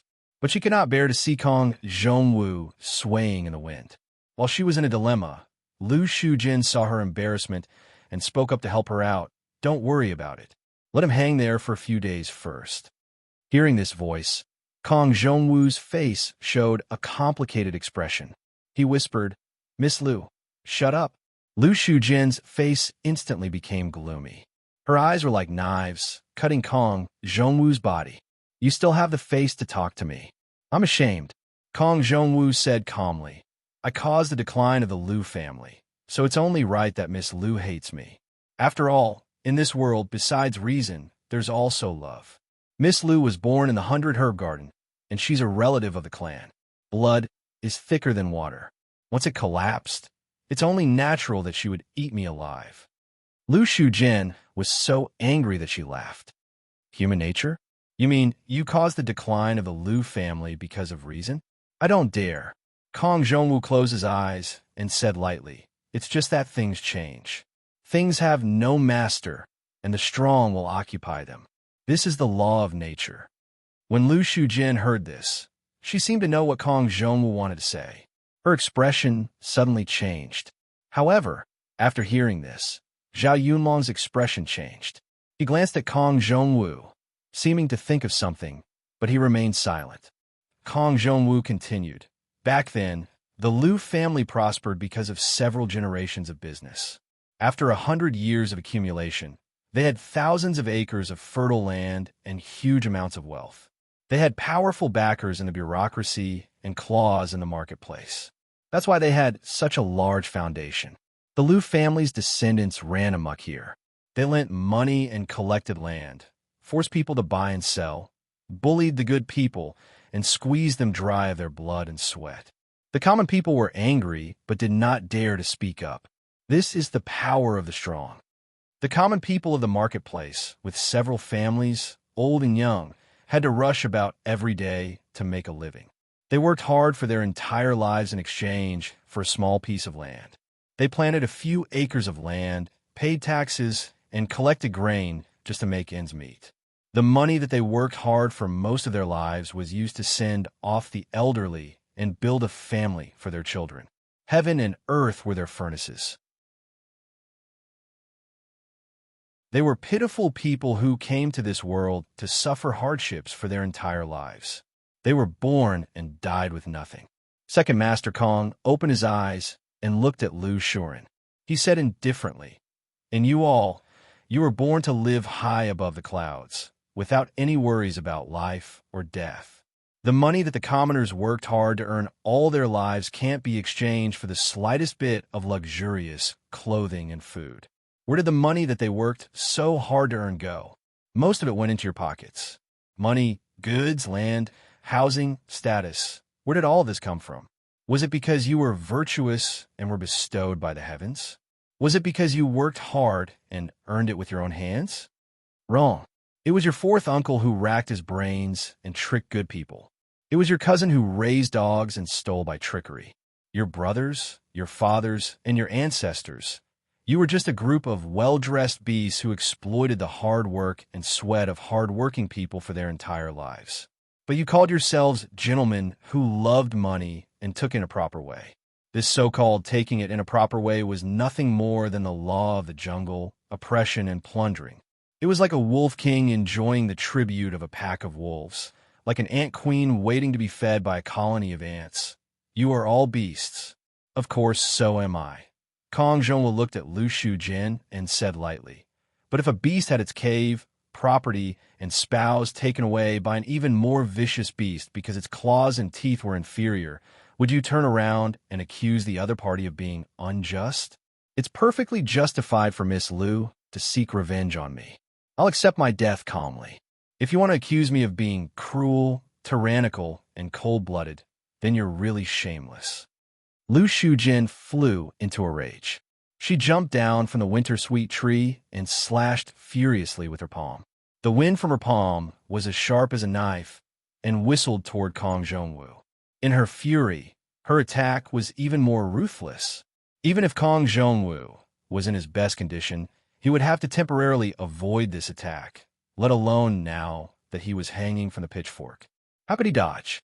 When he heard the whistling wind from the palm, he smiled bitterly and closed his eyes to await his death. But in the next moment, Zhao Yunlong shifted her position and stood in front of Kong Zhongwu. She threw a punch, and the wind from the palm dispersed. She grabbed Lu Shujin's right wrist with a backhand and pushed forward with her left hand. With a hook and a pull, Lu Shujin stumbled backward. On the side, He Xiandang saw his master attack. Although he was terrified, he still quietly attacked. Then, he was casually flung away by Cao Patao and fell flat on his back. Master Lu steadied himself and said furiously, "Get out of the way. I'm going to kill him." Zhao Yunlong put her hands behind her back and said calmly, "If Sun Lang wants him to live, then he has to live. Even if the heavens came, they wouldn't be able to kill him." Lu Shujin gritted her teeth and said, "He destroyed my home, he killed my family, and he still dares to put on such a face. Get out of the way. I'm going to kill him right now. I'm very sorry. If it weren't for this matter, I could even avenge you. But Sun Lang has already instructed me." Zhao Yunlong said indifferently. He said that before this matter is settled, you're not allowed to seek revenge on Kong Zhongwu in private. Lu Shujin, let me say this in private. Now that you've met your enemy but can't avenge him, it's all your own fault. When Sun Lang asked you about the cause and effect of this matter at the 100 Her Garden, why didn't you tell him? If you had told Sun Lang everything at that time, then Kong Zhongwu would have been chopped into minced meat by Sun Lang to vent your anger for you. It's none of your business. Lu Shujin said angrily, "Get out of the way." Cao Patao shook her head. "I'm sorry, I can't do it." Lu Shujin gritted her teeth and said, "Then I'll kill you too." Cao Patao still shook his head. "I'm sorry, you can't do it." In an instant, the atmosphere in Sanwei's study was tense. Lu Shujin stared fiercely at Zhao Yunlong. Although He Xiandang didn't dare to step forward, he still showed a fierce look. He wandered around Cao Patao's blind spot, waiting to attack together with his master. Seeing that a fight had broken out, fourth sister-in-law Dan was at a loss and didn't know who to help. Sima Ping hesitated for a moment, then turned and ran in the direction of the cellar. Sima Ping. Lu Shujin looked around and noticed the movement of her new disciple. She said angrily, "Don't go. Sima Ping immediately showed a helpless expression, but she still obediently stopped. After all, she couldn't disobey her master's orders. She could only disobey after she bled. With this interruption, Zhao Yunlong took the opportunity to give Master Lu a way out. Let's call it a day. If you want to kill him, you need Sun Lang's approval. You might as well talk to him. Lu Shujin was still angry. She gritted her teeth and said, "His approval? Do I need his approval to take revenge? Are you kidding me? I can kill whoever I want." Zhao Yunlong rolled his eyes and showed an expression that said, "I don't want to talk to you." Master Lu snorted coldly and didn't look at Kong Zhongwu anymore. He turned and strode toward fourth sister-in-law Dan. "I was distracted by that bastard and forgot about the matter here. Did brother run to wake up? How is he?" "He's already awake." A response came from the side room. The farmer held the door frame and walked out. "I seem to have heard the sound of quarreling. What happened?" Fourth sister-in-law, Dan's expression changed. Why did you come out? Didn't I say to let you rest?" "I know martial arts, so I'm fine." The farmer touched the back of his head. "It's just that my head still feels a little uncomfortable, as if someone hit it with a bell hammer." "Hey, Xian Dang," and Sima Ping looked at Zhao Yunlong in unison. Chao Patao stared back at them without showing any weakness. "What are you looking at?" The two of them shamefully shrank back. Lu Shujin glanced at the farmer and said in a slightly gentle tone, "Brother Run To, you should go and rest." "I'm fine." The farmer put down his hand and seemed to be at a loss. He whispered, "Thank you for your concern, miss. Hey, Kong Zhongwu, why are you here?"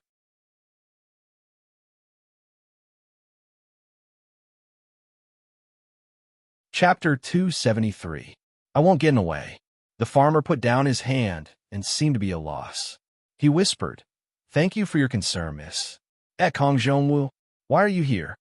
He also saw Dumbo Kong fluttering in the wind and asked subconsciously. But in the next moment, he felt a chill in his face.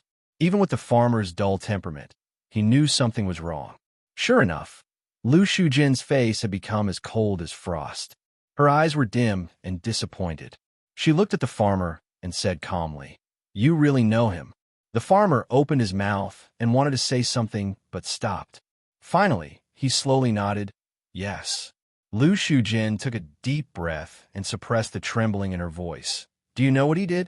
The farmer hesitated for a moment and then slowly nodded. "I know." Lu Shujin suddenly smiled. Although her eyes were as cold as ice, her smile was still very beautiful. She smiled and said, "Good, good, good." The farmer sighed and closed his eyes. In the next moment, a fierce palm hit his chest. "Forget it. A disloyal person like me will be killed by Miss Lu's palm. It will be over." However, the expected pain did not come. There was a muffled bang, followed by a muffled groan. He felt his chest soften, and a soft body fell into his embrace. A refreshing fragrance entered his nostrils. He opened his eyes in surprise and hurriedly looked. It was fourth sister-in-law Dan. Just now, when Miss Lu's palm came, it was her who stood in front of her and caught the palm.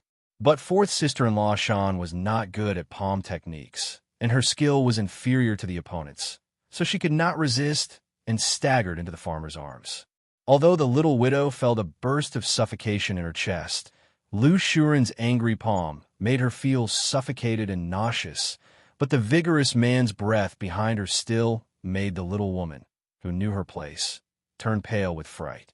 She hurriedly jumped 2 steps, her face already flushed red with embarrassment. But even so, she still looked at Lu Shujin and said softly, "Miss Lu, are you blaming him for not avenging the Lu family? Please don't blame him. In the hands of those people, we are just butchers' knives and tools. Tools don't need to be themselves, not to mention fighting in private because of personal grudges. We can't even protect our own lives. So how can we dare to kill each other?" The farmer's lips trembled a few times, and he sighed softly. "Sister-in-law of the Shan family, please step aside. I'm ashamed to face the Lu family. I'm ashamed to face the heavens and earth. I wish I could kill myself. A person like me doesn't have the face to see young mistress. I don't have the face to live in this world. Now that young mistress has killed me with a single palm strike, Everything will be settled once and for all. Fourth sister-in-law, Dan, shook her head stubbornly. No, how can I watch you die? About that. At this time, Chow Patao smiled embarrassedly from behind. He put his hand to his mouth and shouted softly, Young Mistress Lu, you can't kill that person either. Lu Shujin was trembling with anger. She glanced at fourth sister-in-law Dan, who stubbornly stood in front of her, at the farmer who was at a loss and didn't know what to do, and at Zhao Yunlong, who pretended to look around. She suddenly let out a shrill roar, turned around, and rushed outside. Seeing this, He Xiandang glared at the farmer and Chow Patao, and then ran out. Master, wait for me. Wait for me. Zhao Yunlong saw Master Lu rushing out of the door and subconsciously wanted to chase after her. But she looked at the people in the courtyard and couldn't make up her mind. She immediately shouted, Sun Lang. Aunt Lu ran away. Should I chase after her? A moment later, Sun Lang came out of the vegetable cellar. Ran away? How old are you already? Why are you still crying like this? Oh, look at your miserable faces. I seem to have missed a good show just now. The farmer looked at the direction where Lu Shujin left. His hands trembled, and he closed his eyes in pain. He couldn't wait to beat himself a few times and then roar a few times to vent the depression and irritation in his heart. He was always such a person, submissive and never knew how to resist. He just wanted to live. He just wanted to escape. As a result, because of his meanness and cowardice, he hurt more and more people and killed more and more people. The Lu family was like this, the old lady was like this, and today, young mistress was also like this. Fourth sister-in-law Dan saw his expression changing dramatically and his hands trembling. She already knew what he was thinking, so she whispered, Go after her. Go after her. Go after your balls. When Sun Lang heard this, he snorted, You two are captives, captives. Do you understand? When a man is in a good mood, he will be persuaded to surrender, and when he is in a bad mood, he will be killed.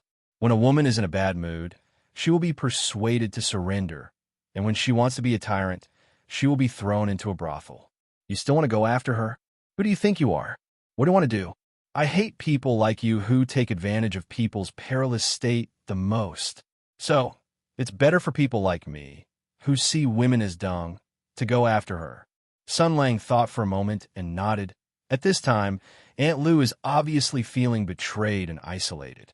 Her enemy is right in front of her, but she can't kill him with her own hands.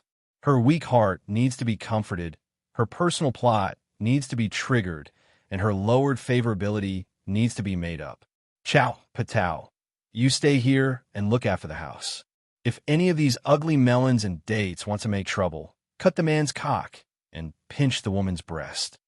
Zhao Yunlong nodded to show that he understood. Suddenly, he remembered something and pointed at Sima Ping. What about her? Sun Lang looked at Sima Ping, touched his chin, and couldn't help but fall into deep thought. This, damn you. Sima Ping flew into a rage. What do you mean? What do you mean by this? The ranger thought for a moment and decided on a special punishment for Sima Ping. If she makes trouble, use her as a chopping board when cooking dinner at night. Go to hell. Sun Lang ignored Sima Ping's anger and turned to leave. Suddenly, the farmer let out a low growl. I want to go too. Sun Lang heard this and squinted. What are you going to do? Do you want to die? Silly child, even if you don't want to die, there should be a limit. The farmer didn't say a word and rushed to the door.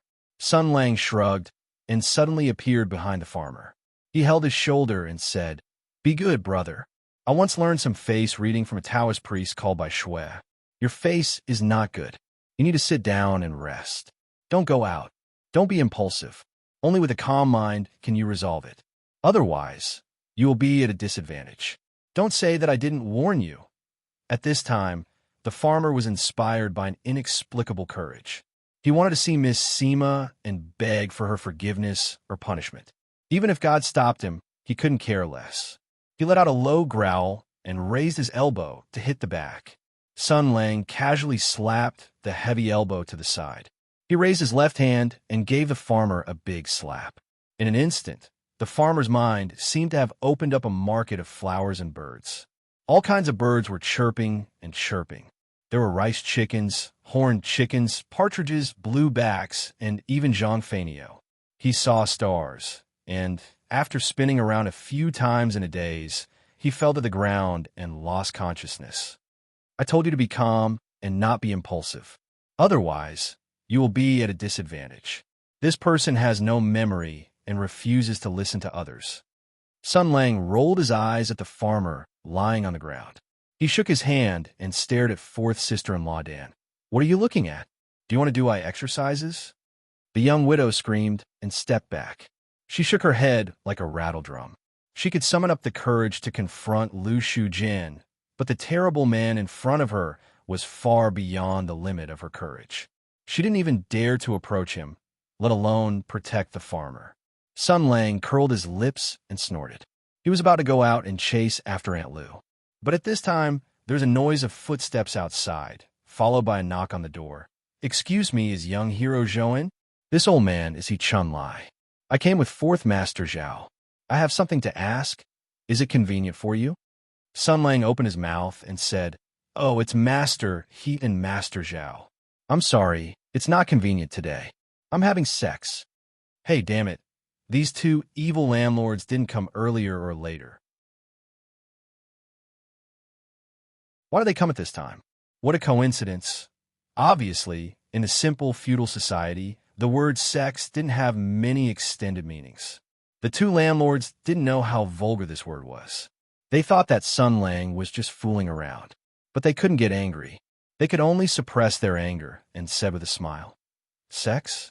Young hero Zhou is really in a good mood. Then, can we wait for young hero Zhou to finish? When Sun Lang heard this, his face became happy. He nodded and said, That's right, that's right. Sex is an elegant thing. But the problem is that I'll be having sex for a long time. I'm sorry to make the two of you wait. Master Zhao gnashed his teeth and said, It's fine, it's fine. We took the liberty to come, so we should wait. But this will take at least a few hours. By the time I'm done, it might be night. Sun Lang said awkwardly. Then he thought of something and his eyes lit up. Hey, could it be that the two of you want to treat me to dinner? Oh, how can I do that? If that's the case, it would be impolite for me to refuse. Thank you for your hospitality. Thank you for your hospitality. How the F***CK did this thing change from waiting for you to treating you to dinner? You're so shameless. The two people were about to vomit blood when they heard Sun Lang say from inside, Aya, two good people, ah? Although you live in a luxurious mansion, our masters eat delicacies from the mountains, have concubines, have people's fat, and eat people's ointment, but I know that you are definitely good boys. Then, the two of you can go to a restaurant and wait for 4 to 6 hours. At night, you could bring a table of good food and come back to ask for guidance. Wouldn't that be perfect? Fourth Master Zhao and Master, he looked at each other. They both felt dizzy. This person's face, how did he grow it? Sun Lang was still rambling inside. I'm sorry. I can only make the two of you spend money. Recently, life has been hard. Even when I eat dirt, I can only eat watery stuff. This afternoon, I coincidentally order a restaurant. My heart really hurts. My hard-earned money. Damn it, that meal at noon. I'm the one who paid for it. You even ordered 2 F***king tables. 2 tables. Chun Lai was so angry that his lungs were about to explode. He almost stomped his feet and cursed. But old Master Zhao was a shrewd and astute person. Besides, he didn't pay for it, so he was even calmer. He patted Master He's hand and mouthed to him to calm down. Then he smiled and said, Well said. Young hero is determined to get rid of those 2 scourges for Lu Town. We'll remember this and be grateful to you. Not to mention a few meals, even if it's gold and silver, we'll give it to you with both hands. Sun Lang was pleasantly surprised. What? You're really giving me money? How much? Old Master Zhao wanted to write an empty check, but his intuition after living for decades and experiencing hundreds of battles told him that if he spoke without thinking, it would be an indelible pain for the rest of his life. So, he shut his mouth and said with a smile, How much does young hero want? We can discuss this matter. But I'm already old. After standing in front of the door for a long time, my legs are a little numb. How about? Oh, it's my fault. It's my fault, my fault. Sun Lang's voice came from inside. The floor is quite clean. It was just swept in the morning. Please have a seat. I don't mind. Calm down, calm down, calm down. Don't be angry, don't be angry, don't be angry. Calm down my ass, you bastard. Old Zhao's beard trembled, and his voice sank. There's no need to beat around the bush. Let's get straight to the point. Not long ago, someone said that young swordsman Zhou, you took down 2 mysterious cloak people in town. I came here to take a look. Our country is a country of law. We don't allow people to set up a torture chamber. What crime did those 2 people commit? If they really did commit a crime, how about we escort them to the county for interrogation? Sun Lang's voice was full of surprise and shock. He vividly portrayed the innocence of, I don't know what you're talking about. Is there such a thing? I didn't know. He Chunlai couldn't hold back anymore. The 2 of us treated each other with sincerity. Young hero Zhou, you're so cold. You made our stomachs cold. You took down those 2 mysterious people and escorted them here. The people of Lu Town all saw it. You can't deny it. But what is the identity of these 2 people? Young hero Zhou, why are you being so secretive and unwilling to tell us the truth? I'm very curious. Sigh. Master He, you can't blame me for this. It's just too bizarre. I'm afraid that you won't believe me if I tell you. Sun Lang said sincerely. To be honest, they're extraterrestrial friends from the M78 Nebula. They were preparing to participate in the Cosmic Olympics, but their spaceship had an accident and fell here. I'm afraid that if they died here, it would cause an interstellar dispute. If that happened, the other side would throw a 2-directional foil over here. The people of the world wouldn't be able to handle it. So I found a few pieces of obsidian to make a portal and sent them back. You're here to ask for them, but I can't make them appear. Why don't I send you over to take a look? He Chunlai finally couldn't take it anymore. He shouted, You with the surname Zhou? Let's not beat around the bush. Did you capture Kong Zhongwu and Xia Agui? Sun Lang said in surprise, Kong Zhongwu and Xia Agui? What a joke. Why would they be here? Otherwise, I would have killed them. He Chunlai said angrily, They're not here? Then let's search it.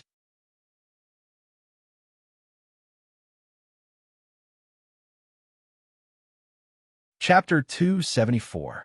He Chunlai retorted angrily, Not here? Then let's search it. In an instant, inside and outside the walls, everyone seemed to have been intimidated by Master He's domineering aura. They all fell into silence.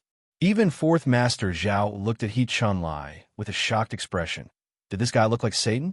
He Chunlai growled, Old man, now that things have come to this, is there any other way to salvage the situation? Xia Guwei and Kong Zhongwu are most likely in his hands, but he didn't immediately kill them or hand them over. Instead, he pretended to be crazy just now, so this matter will definitely cause another wave. Those 2 have a glib tongue and are cunning and astute. If Zhou Sun is persuaded by them and they join forces, do we still have a way out? 4th Elder Zhao knew that as well. Even so, he was still wary of Sun Lang and the others' martial prowess. But they aren't easy to deal with. We won't be able to take advantage of them if we clash. Lordy flashed a cold smile. A gentleman can bully others, and so can a hero. These self-proclaimed chivalrous martial artists are much easier to deal with than the bandits and robbers on the mountain. Before he could finish, Sun Lang's excited voice rang out from inside. What? You want to break in and search? Come on, come on. You're my grandson if you don't.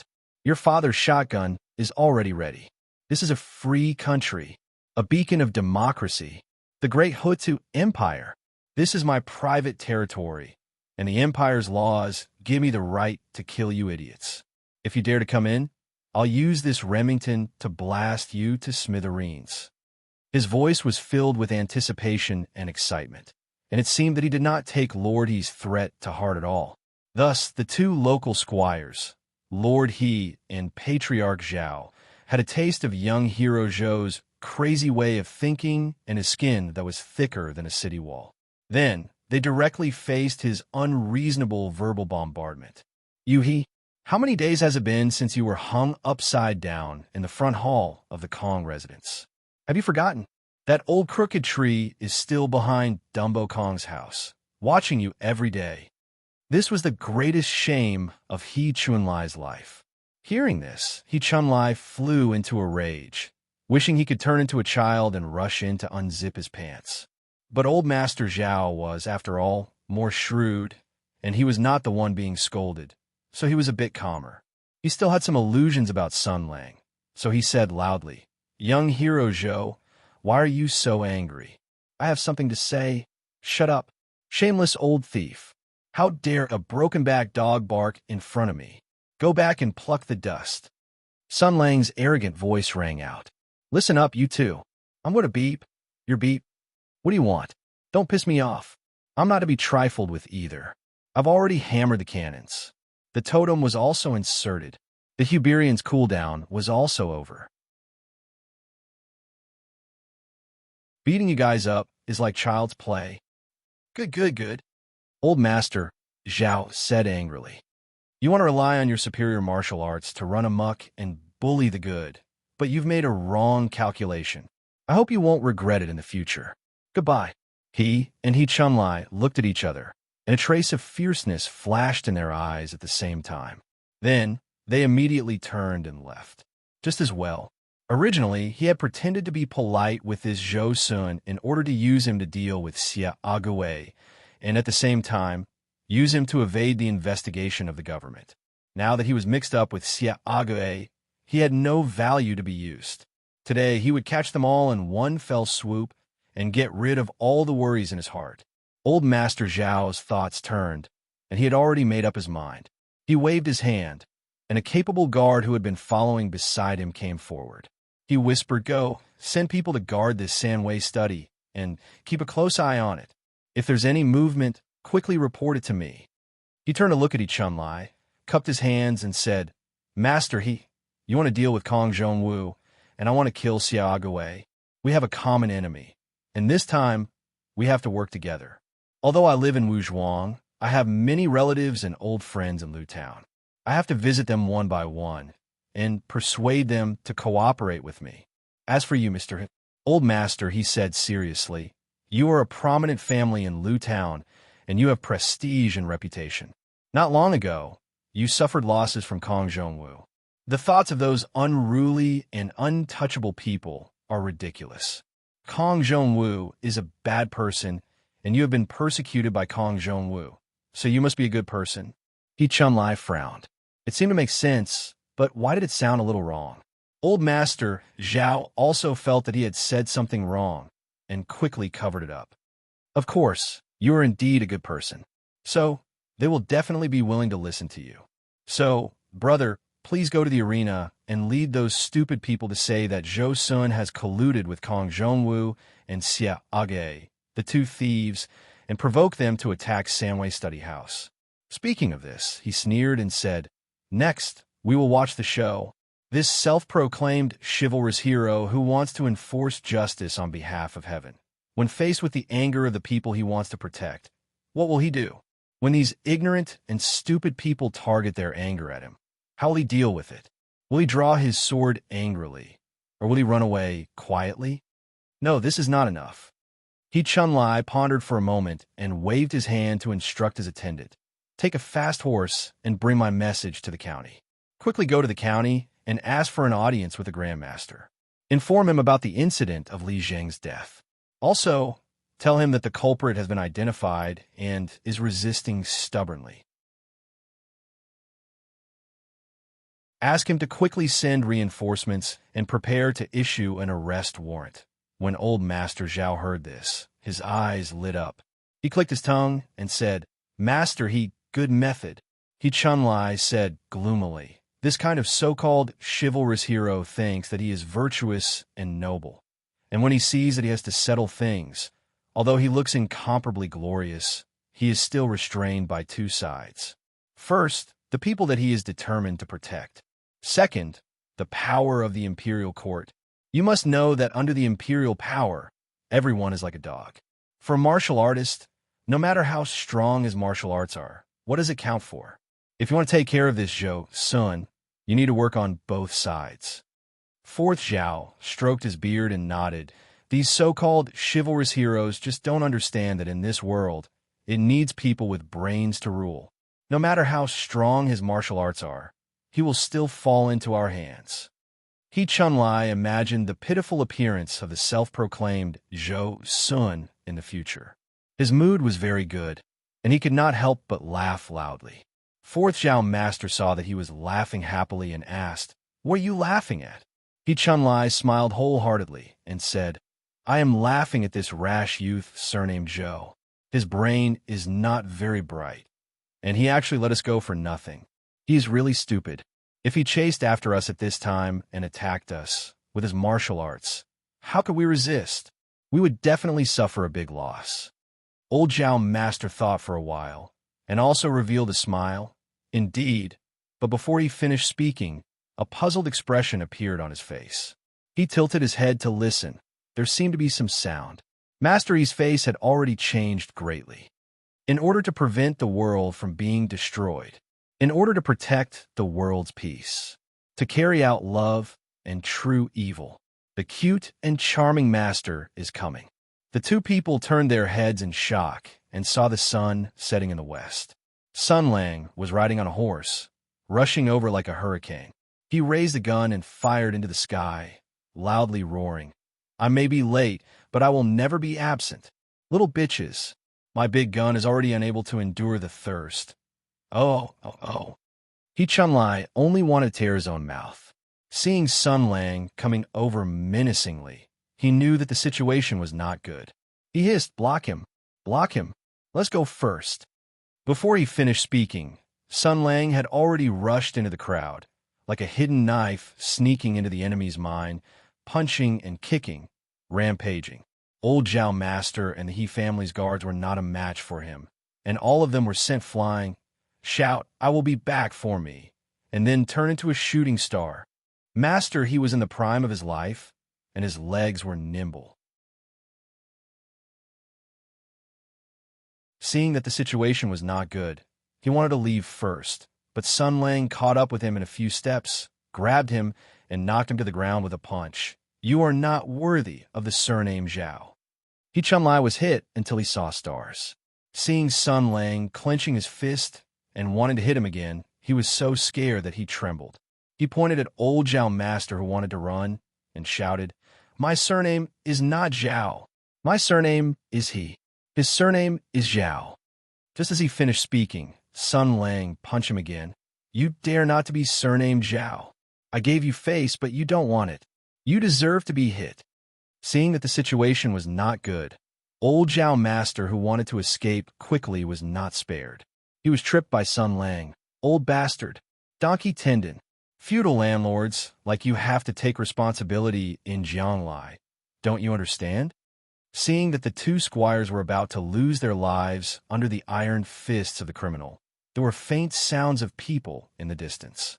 It seemed that the people who came to help saw that the situation was not right, and led a large group of people to this place. Young hero Zhou saw that the other side had more people, so he pointed his middle finger at Fourth Master Zhao. "You stupid bird, if you can't win, then you call for help. I will deal with you later." As he scolded, he strode away. After this guy fled, the scene of the crime was a mess, as if it had been ravaged by a wild bull. The two masters and the guards were lying on the ground in disarray, grimacing in pain, looking very miserable. The people who came to help hurriedly helped the two of them up. He Chunlai covered his face, and Fourth Master Zhao held his waist. The two of them looked at each other, and there was fear and panic between their eyebrows. He Chunlai's lips trembled a few times. "I say, old master, it seems that it's not enough to deal with this guy with the surname Zhou from those two methods. This person's martial arts is very strong, but he's a madman. If he wants to fight to the death, it will be a problem."